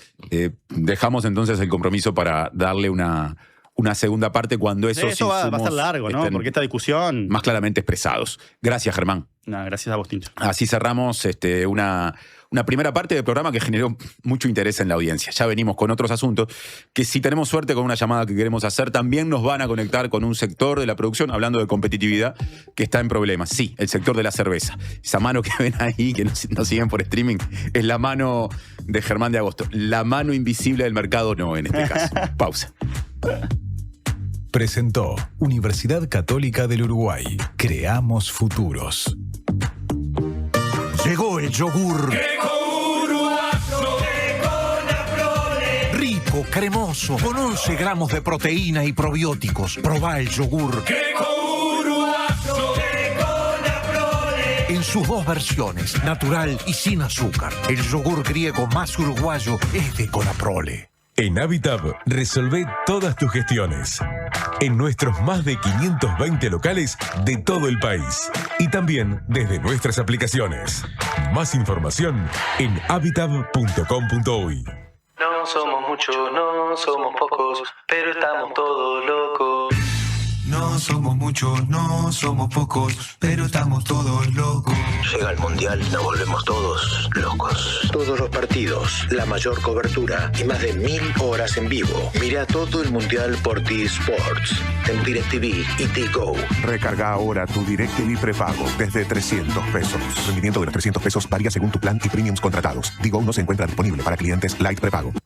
UTE presenta pequeños grandes consejos de túnicas en red. ¿Sabías que durante el invierno la temperatura más eficiente para un aire acondicionado es de 21 grados? A 21 grados estamos en confort. Si lo subimos demasiado, el equipo trabaja más y gasta más energía, y eso puede provocar que el equipo se desgaste antes de tiempo. Para que el equipo funcione de manera más eficiente, hay que cerrar puertas y ventanas a la hora de usarlo. Y si en casa están pensando en comprar uno nuevo que sea clase A, son los más eficientes. Lo probamos en casa y funciona. UTE, avanzamos con energía. Nuestro periodismo hecho radio. 97.9. La Diaria Radio. La salud visual es un derecho. En Óptica Guzmán te ofrecemos precios populares y productos de calidad. Tenemos descuentos para afiliados a todos los sindicatos. Seguinos en Guzmán Óptica. Visítanos en Colonia 1457 bis, casi Barrio Zamorín, en la parada del ómnibus. Óptica Guzmán. Vení a ver. Por acá Gerardo Dorado, el alemán. Les quiero contar que este 26 de julio nos vamos a estar presentando con la banda. Los esperamos a todos. Yo quién sería, Auditorio del Sodre. 26 de julio, nos vemos ahí. Las entradas están en Ticantel y en la boletería de la sala. Este año viajá por Uruguay de punta a punta con Redpagos. Participá y ganá una escapada para 2 personas, todo incluido. Desde Artigas hasta Montevideo. Vos elegís el destino. Registrate en ganarestamacerca.com.uy y suma chances pagando en locales de Redpagos o en Mi Redpagos. Redpagos, más cerca. Ver bases y condiciones en ganarestamacerca.com.uy. Presenta Suzuki, el mejor valor de reventa en el mercado. 10 horas con 6 minutos de la mañana, 10 horas con 6 minutos de la mañana de la diaria. Recientemente TV Ciudad informó que Bruno Pastorino, que es vocero del sindicato de Pilsen, luego de una instancia tripartita que se desarrolló en el Ministerio de Trabajo y Seguridad Social, en la que estaba el sindicato presente, y también estaba la multinacional Ambev, que tiene el monopolio de la producción industrial de cerveza, se podría decir así, de las grandes marcas por lo menos en nuestro país, se podía concluir que la industria nacional de cerveza está en juego, entre otras cosas porque se le atribuye a Ambev, en función de una serie de medidas de las que hablaremos a continuación, la intención eventualmente de dejar de producir para dedicarse a importar cerveza, trayéndola desde otras plantas que también tiene en la región, porque es una empresa que predomina o que domina la producción de cerveza más allá del Uruguay. Entonces, ¿cómo transcurren estos hechos? ¿Qué medidas sindicales se han tomado? ¿Cómo el sindicato de Pilsen en particular está viviendo e interpretando lo que pasa en la planta cervecera de Minas y cómo se conecta esto con afectaciones a otras infraestructuras industriales que también maneja esa multinacional? Lo sabremos a continuación, justamente en diálogo con el dirigente sindical que mencioné hace un rato, Bruno Pastorino. ¿Qué tal, Bruno? Buen día, gracias por esperarnos hasta hoy, porque queríamos hablar contigo ayer y no fue posible. Buen día, ¿cómo andás? Buenos días, ¿cómo andan? Bueno, muchas gracias por el espacio y sí, por suerte pudimos coordinar para poder dar la información de primera mano. Yo mencioné una entrevista que te hicieron, o una información que hizo pública TV Ciudad a mitad de la semana, en la que vos hacías una evaluación crítica de la situación de la industria cervecera en particular, después incluso de una reunión tripartita. Si no me equivoco, todo esto se dispara por la situación de la planta de Minas, de producción de cerveza, que maneja Fábricas Nacionales de Cerveza, que es propiedad de la multinacional Ambev. Para ordenar la cuestión, contanos primero cuál es la situación en la planta de Minas en este momento y a cuántas personas está afectando. Bueno, sí, como tú decías, la primera medida que tomó la empresa para analizar el negocio es el envío del seguro de paro de los 59 compañeros que allí trabajan. Lo que sí quedó claro de que la producción en Minas o evaluar la producción en Minas es uno de los puntos en realidad que van a estar en análisis en este mes de julio por parte de la empresa. En realidad lo que va a analizar es la industria nacional en sí, es decir que ahí lo que está en juego es la producción en Minas y el Montevideo.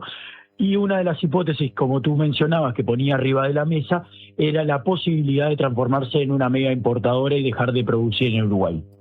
Ajá. Ahí la cosa aparenta ser o amaga con ser mucho más grande. ¿Cuánta gente trabaja en la vieja planta de Pilsen, hoy tendríamos que decir de Fábricas Nacionales de Cerveza, en la producción de cerveza en particular, ubicada en Montevideo, ahí en la zona de Arroyo Seco, en la calle Entre Ríos, cerquita de la Avenida Graciada? Son 220 personas que hay en Montevideo, eso hay que sumarle los depósitos, donde hay 50 personas más, y la planta de Minas, que son 59 personas más. Estamos hablando de un total de aproximadamente de 350 personas que se ven afectadas únicamente por la producción de cerveza. Esta cuestión de que incluso la producción de Montevideo podría estar bajo evaluación, que no se descarta que Ambev termine importando la cerveza, las grifas, las marcas uruguayas, elaborándolas afuera y trayéndolas a Uruguay. ¿Fue dicho así explícitamente por representantes empresariales en ese ámbito tripartito? Sí, cuando nosotros solicitamos información y ellos llevaron todos los números que obviamente pidieron reserva confidencialidad, dijeron que la conclusión, porque el ministerio preguntó cuál era la salida de esto, y la empresa, los representantes regionales, porque ni siquiera fueron los locales, los representantes regionales de la compañía, dijeron que lo que está en análisis es la viabilidad de la industria en el Uruguay, porque ellos analizan que hoy en día no es rentable para el negocio, por más de que las ganancias no obtienen las ganancias que ellos pretenden. Entonces, como la diferencia con la producción en los países como Argentina o Brasil es grande, ellos hoy están evaluando realmente dejar de producir en Uruguay. En algún momento, porque ya hace bastante que se viene hablando de estas cuestiones, de hecho, las primeras medidas sobre la planta de Minas, de la ciudad de Minas, se habían tomado el año pasado. Desde el ámbito empresarial, desde la multinacional, se había dicho que, entre otras cosas, para que la producción fuera viable era necesario que Uruguay desarrollara determinados cambios impositivos. O sea, pidió la empresa determinados beneficios en términos fiscales, lo estoy simplificando. ¿Ese planteo se mantiene? ¿Estuvo en la tripartita? Sí, ese planteo nos viene comunicando la empresa a nosotros, a las bipartitas, hace tiempo, denunciando la situación que están viviendo con respecto impositivo, con respecto principalmente al tema del IMESI, esa famosa devolución fiscal que se decía popularmente, cayó en el 2021. Que estaba atado a una producción en base retornable producido en Uruguay. Hoy ya no existe eso. El envase que se utiliza por parte de la empresa es importado también. Entonces ya no hay ni siquiera materia prima por ese lado que sea nacional. Ellos no tienen ninguna devolución, además del gobierno, porque esto cayó en el 2021, y lo que se quejan es que el ficto del IMESI que fija el Poder Ejecutivo está por encima de lo que deberían tributar. Eso es lo que alegaron ellos en su momento, lo vuelven a decir, y es por eso que entienden que en la resolución de la decisión de a nivel industria sí, industria no, también se tiene que resolver en el Ministerio de Economía y Finanzas y en el Ministerio de Industria, porque también alegan que el costo energético que tienen en el Uruguay es muy elevado. Y ante esto, ¿qué perspectiva se abre? ¿Cómo van a seguir, si es que en la agenda eso está previsto, los diálogos, las negociaciones, y ustedes qué avisoran como trabajadores y trabajadoras? Bueno, ahí jugaron un rol preponderante las negociadoras del Ministerio para que tener una respuesta cuanto antes, ya que nosotros no queremos pasar por lo mismo que está pasando en la maltería Paysandú, que está hace 4 meses esperando una respuesta. Por eso que presionamos para tener la respuesta en este mes, y ahí sale la fecha 16 de julio, para tener por lo menos una resolución de qué es lo que pretende hacer la empresa con el tema industria. Ahí se abre otro capítulo donde nosotros, en base a esa respuesta, podremos crear una línea para decir cuáles son las posibilidades que tenemos para, primero, preservar las fuentes de trabajo, que es la primera premisa de nuestra. En base a eso, intentar defender como podamos la industria nacional. Sabemos que es una decisión multinacional de una de las cerveceras más grandes del mundo, y que nosotros somos ínfimos al lado del poder que tiene esa empresa, pero igual las discusiones es por eso que las queremos llevar al ámbito político, porque termina siendo una resolución política si queremos una industria nacional o no. Y después, por otro lado, el tema de los salarios.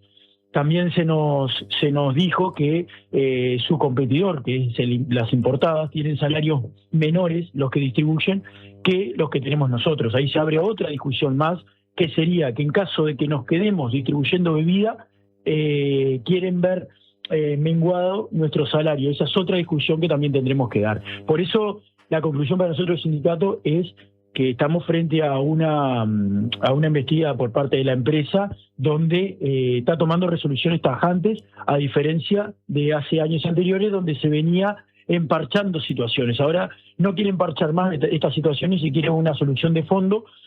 No sabemos qué diálogo está teniendo con el gobierno, particularmente con el Ministerio de Economía y Finanzas, pero nosotros vamos a intentar tener todas las reuniones posibles para ser parte de esa discusión. Bien, para cerrar, Bruno, la entrevista, vos te anticipaste algo que yo iba a agregar a todo esto, porque la cervecería y maltería Paysandú, Simpay, históricamente vinculada a la marca norteña, también hoy es parte de este gran grupo, o fue en su momento adquirida por Ambev, de manera que es parte de la misma empresa de la que veníamos hablando por la situación de Minas y de Montevideo. Así que ahora te llevo a Paysandú. Lo último que supimos es que en marzo se decidió un cierre, según se dijo inicialmente, de la producción de malta en particular, de esa maltería temporal hasta mitad de año, que significó el envío al seguro de paro de 100 personas.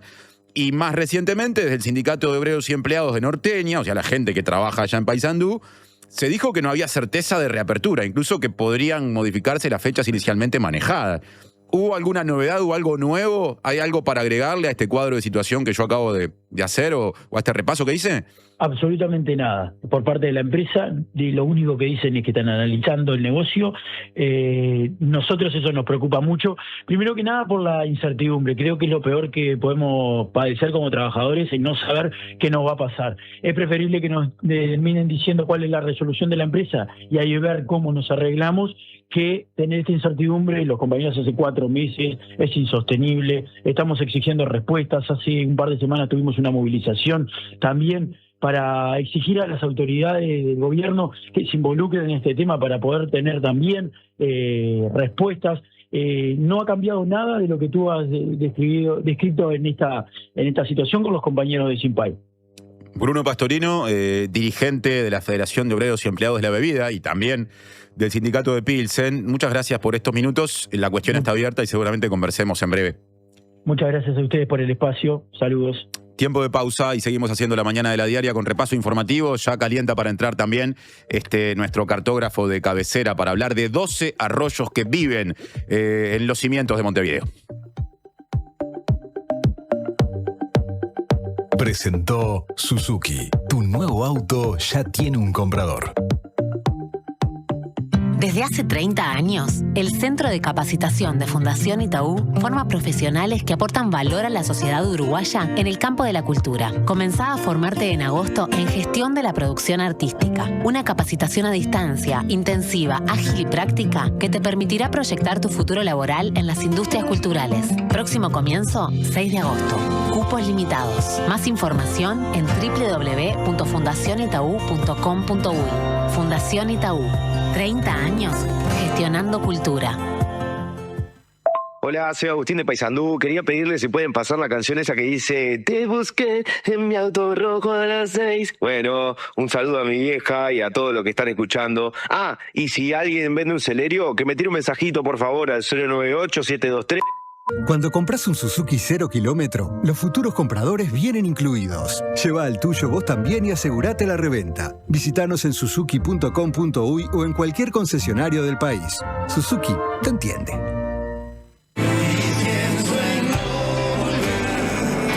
Suma Camerata en vivo en La Trastienda, presentando su primer álbum, Suma Camerata.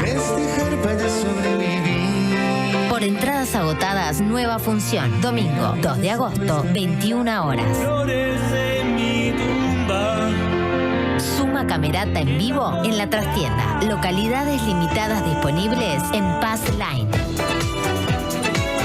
Invita Bizarro. Subí el volumen. Llegó la diaria Radio a la FM en el 97.9. ¿Usted sabe por qué nos siguen eligiendo? Porque somos credibilidad, confianza, contención y compañía calificada.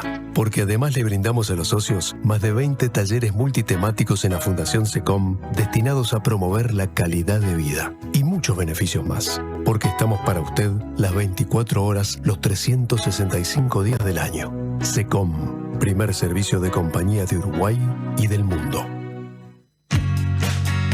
Siempre hay una librería cerca tuyo y la mejor forma de cuidarla es comprando ahí tus libros.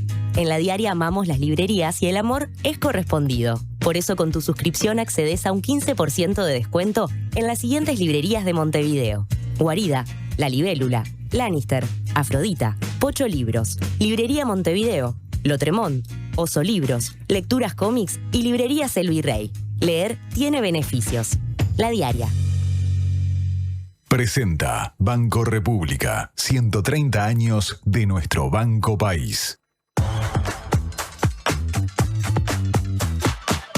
Segundo 50%, momento de noticias. Les contamos que el gobierno planteó exonerar el IVA a la compra de materiales de construcción para las cooperativas de vivienda. Sí, en este marco la ministra de Vivienda y Ordenamiento Territorial, Tamara Paseiro, anunció que la devolución del impuesto propuesta en el artículo del proyecto de ley de rendición de cuentas alcanzará los costos directos de construcción que integran las obras de los proyectos de cooperativa, comprenderá materiales y servicios directamente de la obra civil y de aprobarse regirá a partir del 1 de enero de 2025. Repercusiones. Desde FUCBAM, el presidente de esa federación cooperativa, Enrique Cal, señaló que es una muy buena noticia. Adelantó que tendrá un impacto directo en la cuota de las personas cooperativistas de aproximadamente entre 10 y 12%. ¿Qué se dice desde la oposición política? Sí, hubo repercusiones desde la oposición, concretamente el diputado nacionalista y expresidente de MEVIR, Juan Pablo Delgado, dijo que comparte el espíritu del artículo,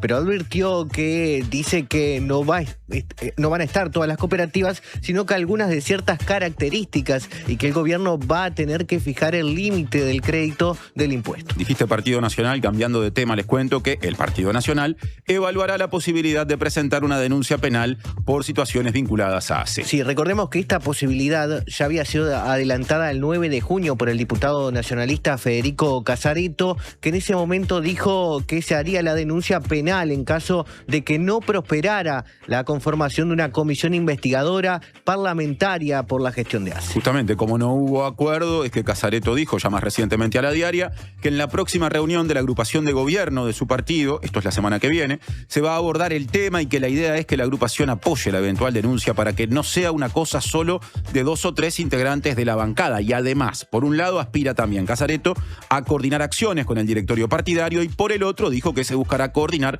con los otros partidos de la coalición republicana, o sea, Partido Colorado y Partido Independiente. Sí, una cosa más, entre los puntos que se busca denunciar figuras, según contó, la partida de dedicación permanente de $1.000 por mes aproximadamente que cobró el actual presidente de ACE, Álvaro Danza, durante 8 meses, pese a tener trabajos en paralelo. Y Casareto también le apuntó con un señalamiento, digamos, de importancia al actual subsecretario de Salud Pública, Leonel Brioso, y esto lo quiere incorporar a la eventual denuncia porque asegura Casareto que marcaba a Brioso en su condición de médico tarjeta en el Hospital Pasteur cuando estaba en el interior. Eso en realidad lo dicen de Danza. Con respecto a Brioso, lo que dice es que en su momento fue cesado de un cargo médico al frente del Departamento Médico Obstétrico del Hospital de la Mujer del Pereira Rosell, esto en 2022, y que pasaba algunas operaciones que eran de la Facultad de Medicina de la Universidad de la República a la órbita de ACE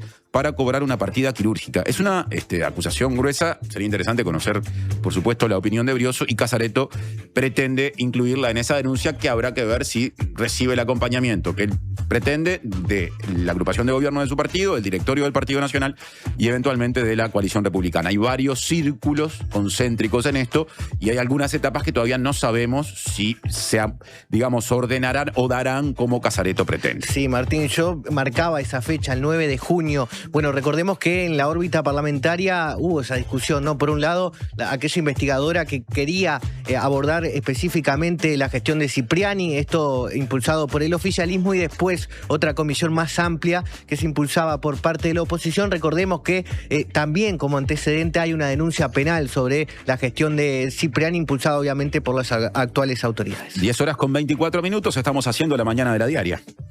De 9 a 11, la mañana de La Diaria.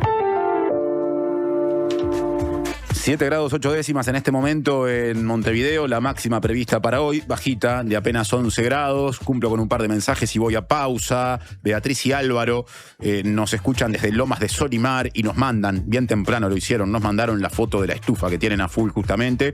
Y también le retribuyo el mensaje y el saludo a Carlos Duarte, que los escucha siempre desde el interior profundo del departamento de Salto. Muy frío también por aquí. Gracias por eso, Carlos. Pausa y llega nuestro cartógrafo de cabecera para darle segundo capítulo a la columna que empezó a desarrollar el viernes pasado con respecto a los arroyos y cañadas subterráneas, muchas veces entubados de Montevideo. Presentó Banco República, 130 años de nuestro Banco País. Tenemos una buena noticia. Si tu cédula termina en 7, podés afiliarte a Médica Uruguaya a través de FONASA. Elegir Médica Uruguaya es optar por un sistema de salud que evoluciona con tecnología y un equipo médico de primer nivel comprometido con la salud de los uruguayos. La salud que avanza es uruguaya. Médica Uruguaya.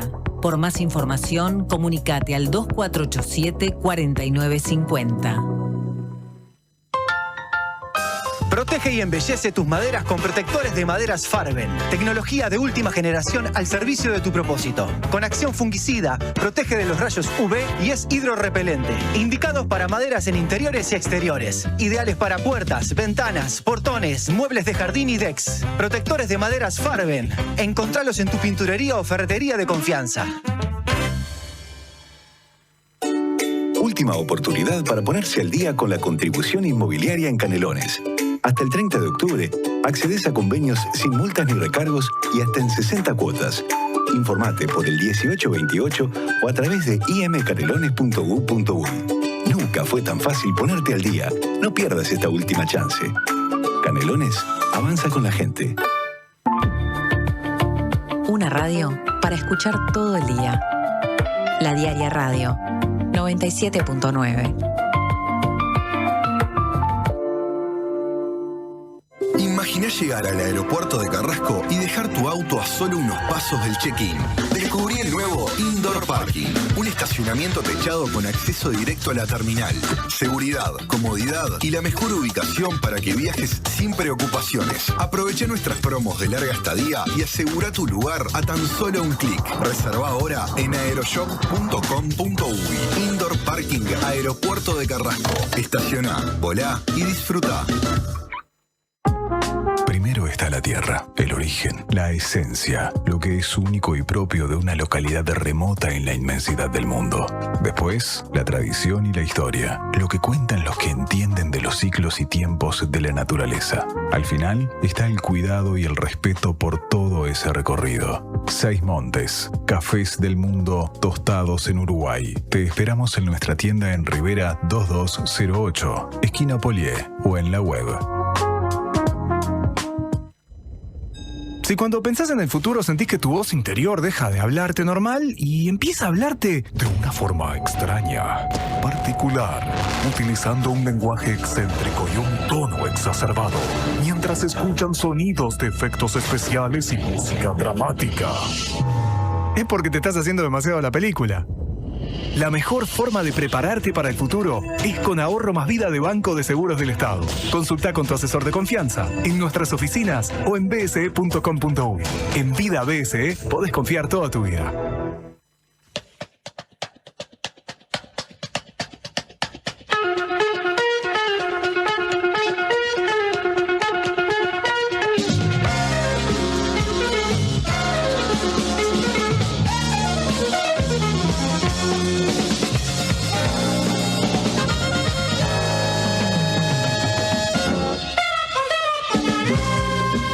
Matías Capek me dijo hace un ratito que en este espacio del programa que estamos abriendo, a ver si lo digo bien, Mati, vamos a, ¿cómo era? Desbloquear nuevos mapas, algo así. Desbloquear una parte del mapa. Bueno, es el espacio del licenciado en cartografía, David García, que está hablando desde la semana pasada de los arroyos ocultos que corren por los cimientos de la ciudad de Montevideo, que están entubados. Y dicho sea de paso, hablando de la ciudad de Montevideo, es hasta, ¿cómo decirlo?, muy apropiada para la temática de esta columna, la anécdota que voy a contar. Ayer estaba yendo a mi trabajo en TV Ciudad por Barrio Zamorín, esperando la verde para cruzar Colonia, y un señor se me acerca y me dice así, textualmente: decile a David García que está muy buena la columna que hace. Bueno, cumplo con eso. ¿Cómo andas, David? Bienvenido. Bueno, muy buenos días, muchas gracias, Martín. Gracias por los saludos de los oyentes dispersos por la ciudad. Es uno de los tantos que han llegado, pero realmente se dio ayer y le dije, bueno, mañana se lo voy a decir porque lo vamos a recibir, así que acabo de cumplir con eso. Tu espacio se llama La Ciudad y los Mapas. Al episodio de hoy, que es el capítulo 2 de algo que habías empezado a desarrollar la semana pasada, lo titulás Los arroyos casi invisibles de Montevideo. Y hoy te venís con lista larga de arroyos, son 13 en total, y bueno, te escuchamos, y para quienes siguen esto a través de streaming, además de escuchar, se podrán ver los aportes que habitualmente visuales traes para tus columnas. Exacto, sí, en la columna pasada hicimos una especie de introducción, bueno, de entender un poco por qué los arroyos corren donde corren, digamos, y bueno, la idea de hoy es tratar de recorrerlos un poco, o sea, ir, digamos, adivinando su recorrido y también como una propuesta un poco más lúdica que yo planteaba, de ir siguiendo en un mapa, y después invito a hacerlo en la propia ciudad, a ver qué huellas encontramos de esos arroyos. Por eso lo del título de Casi Invisible, porque en realidad nos dan indicios de su existencia. La ciudad de hoy nos da indicios de la existencia de un curso de agua que estuvo capaz que 130 o 140 años corriendo por superficie, y bueno, y eso es como lo interesante. Entonces la idea es ir un poco recorriendo cada uno de esos 12, 13 arroyos y ir viendo, bueno, cómo discurren por la ciudad de hoy. ¿Por cuál empezás? Mira, vamos a empezar a hacer como especie de norte-noroeste, digamos, hacia el este. La idea es, vamos a empezar con el Mataperros, que lo mencionamos el otro día, el primero que mencionamos. Es un arroyo relativamente corto que nace cerca de la Facultad de Agronomía. El recorrido que hace, bueno, en este momento se está construyendo el nuevo shopping, porque es casi en ese terreno donde estaba la fábrica de Portland. En la avenida Garzón ahí. La avenida Garzón, exacto, la vía del tren, María Orticochea. Bueno, el arroyo corre por las calles hoy Versalles, después tiene un tramo paralelo a la vía del tren, después otro tramo por la calle Esmeralda. Después dobla, digamos, hacia la izquierda, como que enfila hacia el Miguelete por Juan José de Aguiar. Y después discurre como diagonal hasta la Plaza de Deportes número 7. Como que pasa por la esquinita de la Plaza de Deportes. ¿Esa es la Plaza del Paso Molino? La de abajo del viaducto, la Plaza de Deportes del Paso Molino. Y desemboca en el Miguelete, muy cerca de Agraciada. Ese es el recorrido que hace. Es un arroyo, digamos, de los que vamos a ver, quizás uno de los más cortos, tiene 2,5 kilómetros aproximadamente. Hay algunos rastros que podemos identificar fácilmente. El primero mencionamos que el primer tramo del recorrido es por la calle Versalles. Si uno lo ve en el mapa o lo recorre, va a ver que es una calle sinuosa y curva. Es exactamente el curso del arroyo. O sea, esa curva de la calle está acompañando el curso del arroyo. Después, si avanzamos por la calle Esmeralda, que vamos como paralelo al terraplén donde está la vía del tren, vamos a ver al final, antes de que termine la calle, llega un afluente que viene como desde la pendiente de Garzón, y vemos un arco de puente, digamos, en la vía que deja pasar un curso de agua por abajo. Ese es como otro indicio que podemos ver. Respecto al arroyo Mataperros, estuve conversando con una persona que es muy estudiosa del tema de arroyos, que se llama Américo Rocco, a quien le agradezco enormemente porque es muy abierto, digamos, en compartir toda la información que tiene. Publicó un par de libros que los voy a mencionar después, y está en proceso de publicación otro, y nos hizo algún comentario respecto al arroyo Mataperros que les propongo escuchar. Escuchamos. Ahora se acaba de hacer en el 2024 una obra que logra mitigar significativamente el problema de los desbordes del arroyo. Los desbordes de ese arroyo son producto de un saneamiento construido en tiempos en que el sistema de cálculo era demasiado optimista, y allá por la década del 50, cuando se construye la cuenca alta del saneamiento del arroyo, se empiezan a desbordar, producto del cálculo demasiado optimista de los colectores principales. Yo recuerdo el relato de una de las inundaciones que se produjo, inundaciones muy graves, pero que costó mucho lograr la financiación porque las familias damnificadas eran pocas. Se tuvo que esperar a que el ferrocarril central tuviera la misma necesidad que la Intendencia de Montevideo de sanear la zona, y se logró un financiamiento compartido, y en el 2024 se mitigó fuertemente el problema con una obra importante. Y recuerdo en una de aquellas inundaciones, después de un evento fuerte de lluvia, y el agua había pasado el umbral de las ventanas, y había una palangana que flotaba desde adentro de la casa afuera y volvía con el movimiento del agua. La memoria fotogénica de Américo Rocco, que además de saber mucho en términos técnicos, arquitecto, conserva esos recuerdos de un tema que vos me decías, tampoco tiene en el caso de Montevideo un gran registro fotográfico, o sea, casi no hay fotos, hay algunas, de esos arroyos que de los tiempos en los que se podían ver, ¿no? Que corrían, digamos, como naturalmente deberían correr antes de que la ciudad los soterrara. Exacto, yo te comentábamos eso antes del inicio, es muy difícil encontrar fotos de los arroyos corriendo a cielo abierto.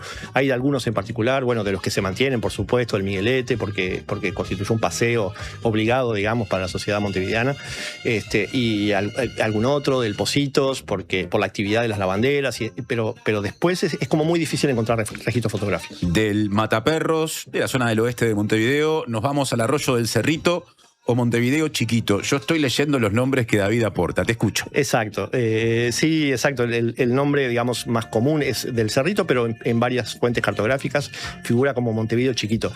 Es un arroyo que es bastante largo, no es el más largo, que ahora vamos a mencionar cuál es. Tiene 6 kilómetros y medio aproximadamente, pero tiene la particularidad que atraviesa como un montón de barrios, digamos, del norte, noroeste, que a priori no los conectamos entre sí.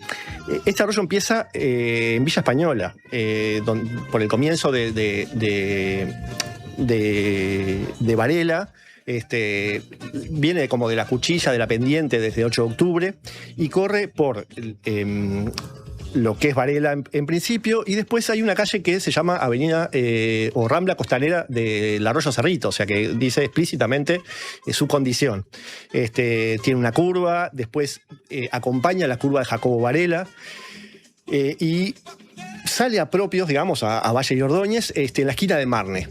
Uno ahí puede acordarse de es una zona que se inunda. Ajá. O que se ha inundado, donde está la estación de servicio y enfrente de la tienda inglesa. Bueno, cruza propios por ahí y después hace todo el recorrido de Juan José Quesada.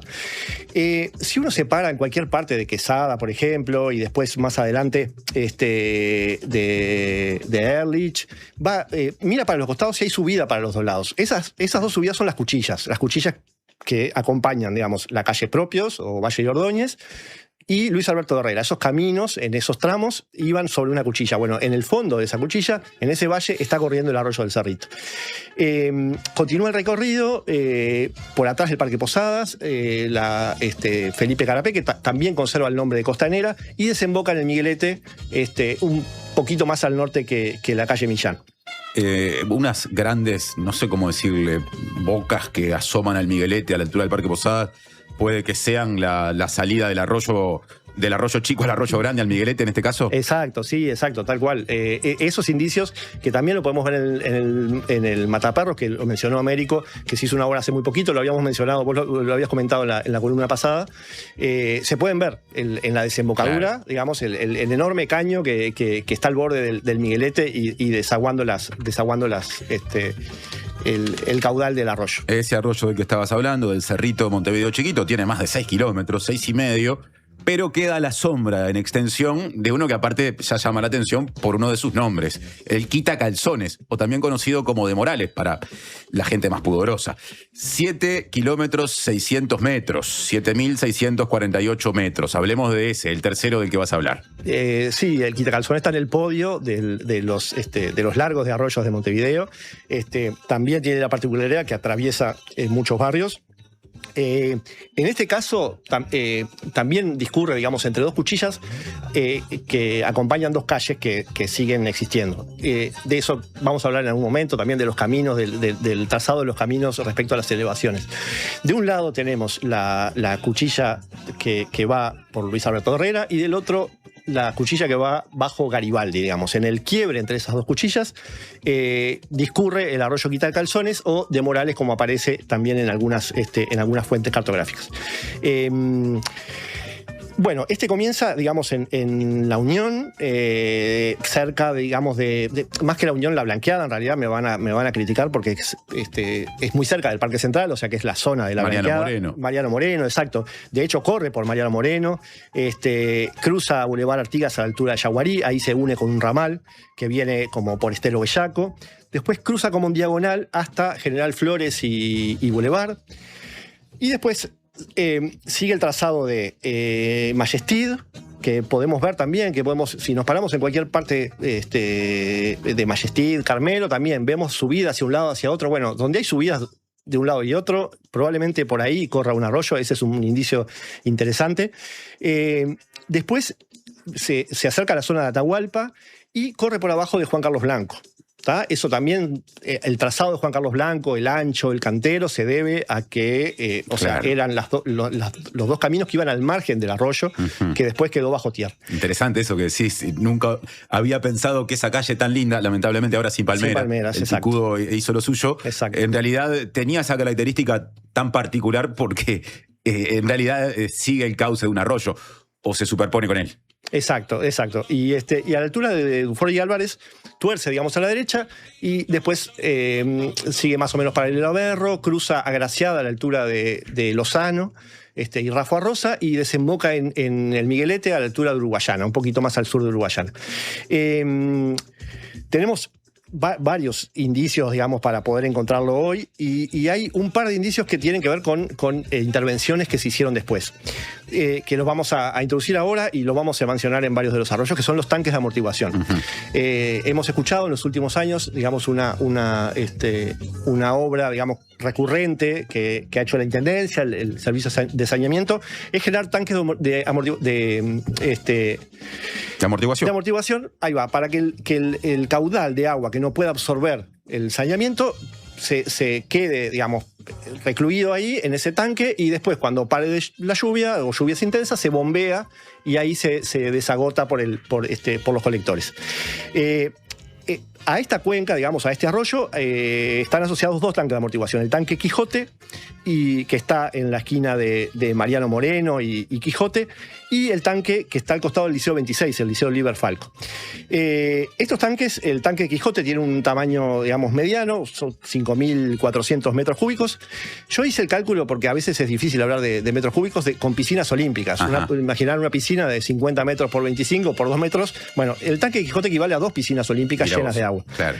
El del Liceo 26, que es el más grande, tiene 2.800, capacidad para 2.800 metros cúbicos, o sea, 5 piscinas olímpicas. O sea, la cantidad de agua que puede contener hasta que pase la tormenta equivale al contenido de 5 piscinas olímpicas.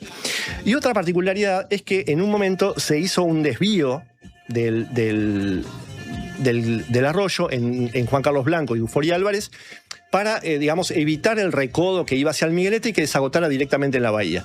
Ese desvío toma Dufour y Álvarez, Boulevard Artigas y 12 de diciembre y desemboca en la bahía. Si uno se acerca, digamos, por la rambla portuaria hacia el oeste y se asoma por 12 de diciembre, llega hasta el agua, va a ver el extremo del caño donde desagota, digamos, el ramal del Quitacalzón. Eso que mencionabas, esa calle 12 de diciembre, es uno de los maravillosos y poco aprovechados callejones del barrio Bellavista que terminan metiéndose y quedando justamente sin continuidad hasta las rocas de una zona en la que hay una serie de propuestas de la Intendencia para promover la inversión que han generado, que se levanten 2 torres que desde este lugar se ven, y no otra cosa con la condición de que sea una rambla de uso público para aprovechar esas vistas. Pero cierro ahí ese comentario, tenemos que pasar al cuarto arroyo. Quiero cumplir con un mensaje de Elba que dice que el Quitacalzones pasa por debajo del ex cine Alcázar, que es una construcción de valor patrimonial, ¿no? Como lo dice su nombre, con un componente de arquitectura mora, me sale decir, que queda sobre la avenida Graciada, casi llegando a Sufriategui, ahí a poquitas cuadras del Paso Molino. Así que gracias, Selva, quizá vecina de esa zona, por ese recuerdo. Vamos a pasar al cuarto arroyo antes de hacer una pausa. Perfecto. Sí, el cine de Alcázar está en Agraciada y Rafa Rosa, en otra zona que yo recuerdo verla inundada más de una vez también. Bueno, exactamente. Nada es casualidad. Nada es casualidad, ¿no? Exacto. Si te digo Arroyo Seco, barrio, sí, pero aparte hay un arroyo que le da nombre al barrio, contame. Pero hay un arroyo, exacto. El Arroyo Seco tiene casi 5 kilómetros, 4 kilómetros 900. Se inicia cerca de Tres Cruces, digamos, por la Plaza Liber Sereñi aproximadamente. El recorrido que hace, bueno, va por Daniel Muñoz, después la calle República, casi en toda su extensión. Después cruza en diagonal por el barrio Reus y ahí se une con un ramal que viene desde Amézaga y Garibaldi aproximadamente. Después sigue por Concepción Arenal, después cruzan diagonal otra zona que uno recuerda haber inundada, San Martín, Millán y San Martín, una zona baja. Después sale a la calle Santa Fe, Entre Ríos, y cruza Agraciada por Entre Ríos, donde se abre Paraguay, digamos, en esa triple esquina, y desemboca en la bahía. Donde está la fábrica de cerveza de la que hablamos en la entrevista que hicimos. Exactamente, recurrente. Los temas se cruzan entre sí. A la altura, digamos, del complejo Zapicán, que es el complejo de viviendas, se une un ramal que viene por la calle Arroyo Grande, una calle que le hace honor, digamos, al curso de agua que va abajo. Y en este caso también mencionamos que en esta cuenca hay 2 tanques de amortiguación que están trabajando. Uno que queda en la calle Cufré y Rivadavia y Garibaldi, que es uno relativamente chico, tiene 1.700 metros cúbicos, o sea, 2/3 de piscina olímpica. Y después, un poco más aguas abajo, está en la terminal Goes, un tanque que tiene 11.000 metros cúbicos, o 4 piscinas olímpicas y media, que es casi el más grande, después del que mencionamos del Liceo 26. Además de las calles diagonales y curvas que vemos, en este arroyo podemos ver los varios límites de predio que acompañan el curso de agua. Cerca de Goes, del barrio Reus, de la Comercial, vemos cuando cruza entre 2 calles, digamos, en el medio de las manzanas, vemos una línea divisoria de las propiedades que es una línea sinuosa. Es muy interesante de ver en una foto aérea o en una capa que tenga las parcelas, ver que se dibuja una línea muy paralela a lo que sería el curso de agua. El poder de los arroyos sobre la industria inmobiliaria, podríamos decir, o la actividad inmobiliaria. Algunos mensajes. Arquitectura mudéjar o árabe, moro es despectivo. Me dice un oyente, quiero cumplir contigo, Aníbal, con respecto al comentario que dice acerca del Exini Alcázar, que es un edificio precioso. Aclaro que lo de que moro es despectivo yo no lo sabía, pero créeme, Aníbal, que lo incorporo. Y después, Juan, por acá también empezaste a tocar algunas fibras que son muy sensibles. Juan dice, la calle Mariano Moreno no está en la blanqueada, está en el glorioso barrio Paysandú. Claro, también hay toda una discusión con respecto a la nomenclatura barrial, porque hay algunas identidades barriales que se han devorado a otras de barrios inicialmente pequeños, que han quedado, subsumidos en extensiones o en identidades más fuertes, en este caso la de la blanqueada. Con esos 2 mensajes voy a pausa. Nos quedan muchos arroyos. Hay vida a los pies de Montevideo y David García nos lo está demostrando con recuerdos y con mapas en mano.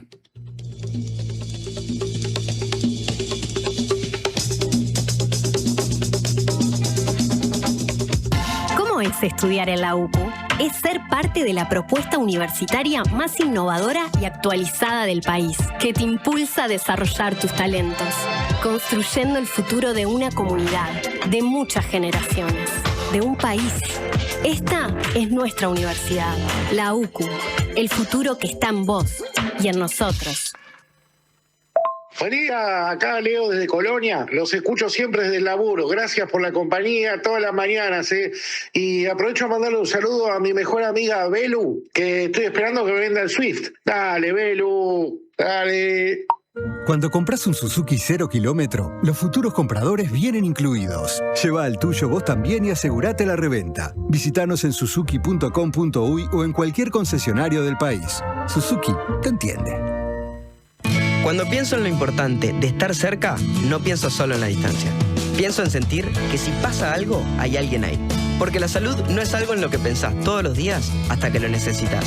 Y ahí, la cercanía hace la diferencia.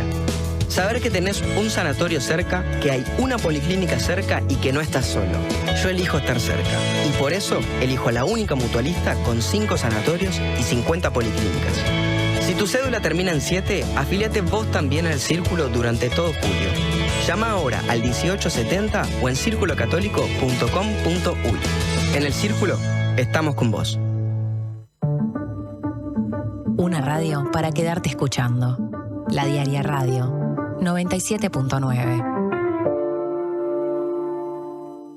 Los uruguayos nacimos para ser hinchas. Somos hinchas de la Celeste, pero también hinchas de Enrique, que reabrió el almacén de la esquina. ¡Vamos, Enrique! y de Mariana, que está por traer un nuevo hincha al mundo. ¡Golazo, Mariana! Somos hinchas por naturaleza y por eso tenemos al Bro, que es hincha de los proyectos de todos y desde hace 130 años está jugando para Uruguay. Banco República, hincha de todos los uruguayos y sponsor principal de la selección uruguaya de fútbol. Siempre hay una librería cerca tuyo y la mejor forma de cuidarla es comprando ahí tus libros. En La Diaria amamos las librerías y el amor es correspondido. Por eso con tu suscripción accedes a un 20% de descuento en las siguientes librerías de Montevideo: El Yelmo de Mambrino, La Lupa, Librería América Latina, Moebius, Club Cultural Charco y Amazonia. Leer tiene beneficios. La Diaria. Procría abre nuevas inscripciones. Atención productora y productor ganadero criador. ¿Querés mejorar la producción de tu predio sin aumentar los costos? ¿Te gustaría recibir asistencia técnica y formar parte de un grupo de productores? Procría es una oportunidad que ya está mejorando la producción ganadera. Si te dedicas a la cría vacuno mixta, tenés entre 100 y 1.250 hectáreas con Net 100 y querés mejorar tus resultados, esta oportunidad es para vos. Inscribite en la web del MGAP antes del 15 de julio o comunicate con técnicos de desarrollo rural o del plan agropecuario. En Procría ya somos 1000 y ahora te podés sumar vos. Ministerio de Ganadería, Agricultura y Pesca, Institucionalidad Pública Agropecuaria.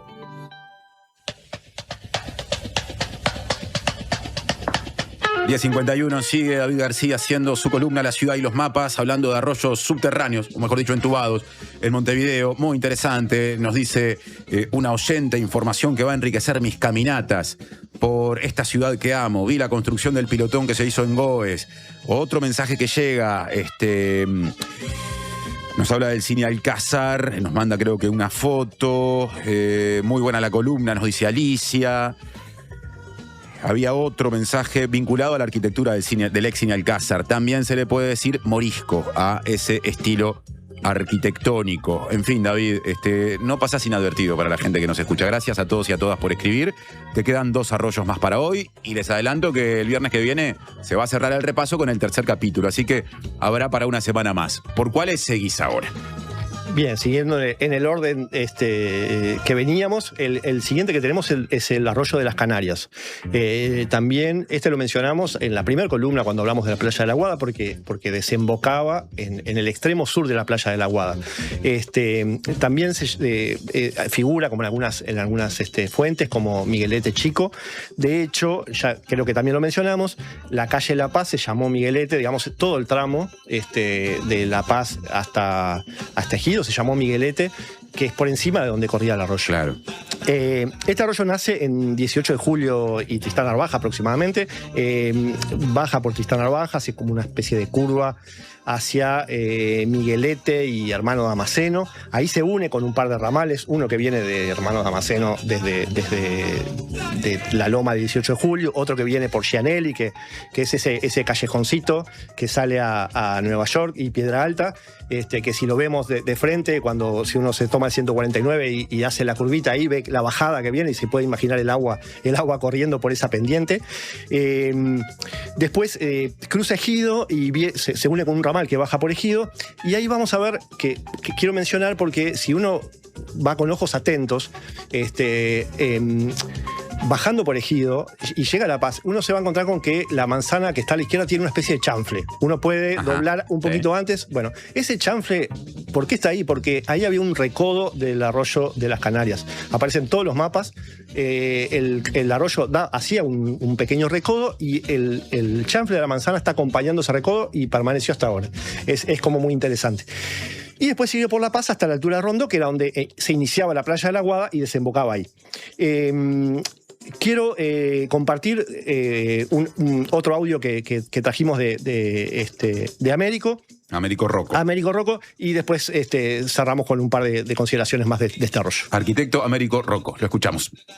Hay que tener en cuenta que la línea de base sobre la que se evalúan los fenómenos que ocurren actualmente presenta algunas carencias. Hasta fines del siglo pasado solo existían en Montevideo 3 estaciones meteorológicas y no siempre estaban las 3 activas. Es posible que algunos de los eventos recientes, estos de 2022, 2023, 2024, tengan un antecedente que no haya sido registrado. En una perspectiva de largo plazo, hay que preguntarse importante este tema de los tiempos de retorno que planteo, pero es importante tener en cuenta que ahora se cuenta con elementos de análisis mucho más certeros que cuando estaban las 3 estaciones meteorológicas. Ahorita hay 19 estaciones en Montevideo que registran los datos en tiempo real y que permiten una visualización de todos los puntos del departamento frente a un evento de lluvia. Eso es muy importante. Ahora se puede medir los fenómenos con mucha mayor precisión y por lo tanto estamos en mejores condiciones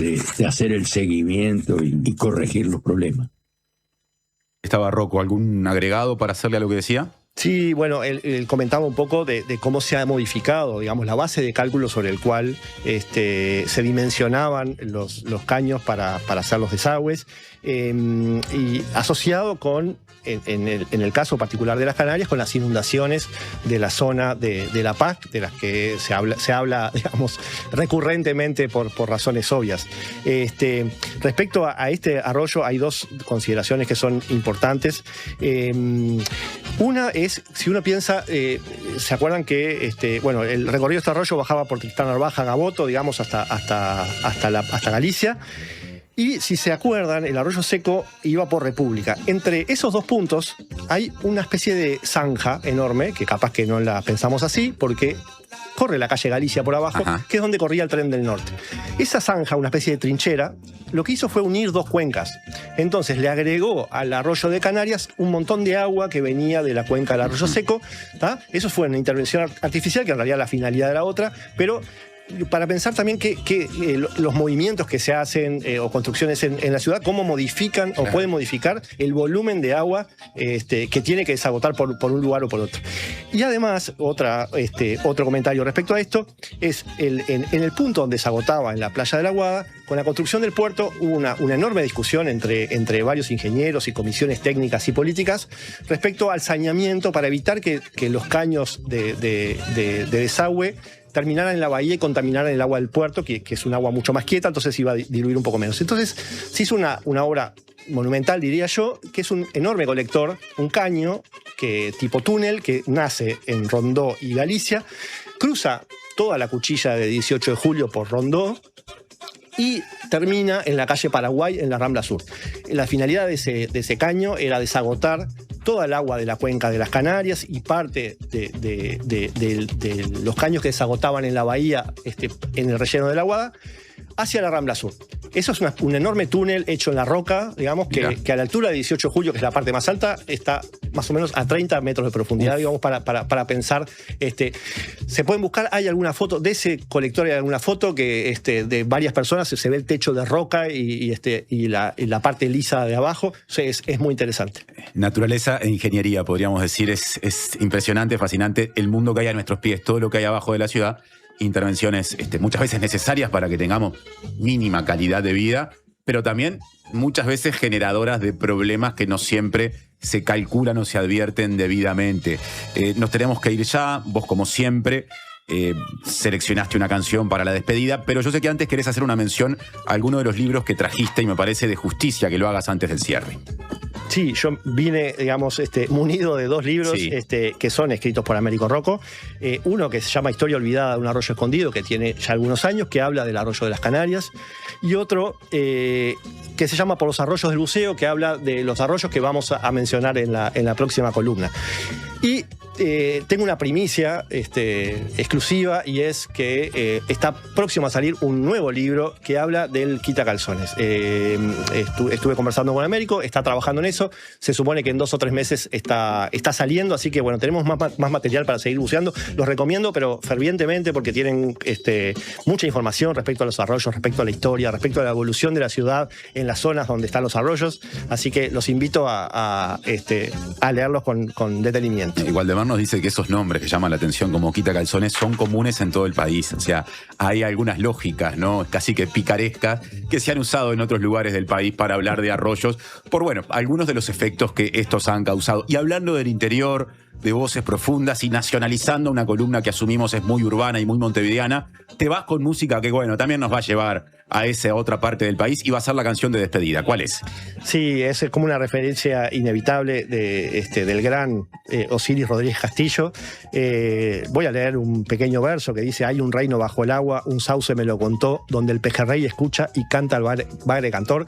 Creo que todos los que estamos escuchando sabemos perfectamente que estamos hablando de Gurí Pescador, que habla de arroyos y de arroyos que corren por la naturaleza, así que parecía muy pertinente, y lo vamos a escuchar en la versión de Matías Romero y Bir Belot, una versión muy, muy linda. Gracias, David, hasta la próxima. Perfecto. Esas aguas nos llevan y nos traerán de nuevo el lunes. Buen fin de semana, les esperamos con el fútbol sábado y domingo del Mundial y estamos en contacto en 48 horas, en 72 horas para hacer otra vez este programa. Que pasen bien.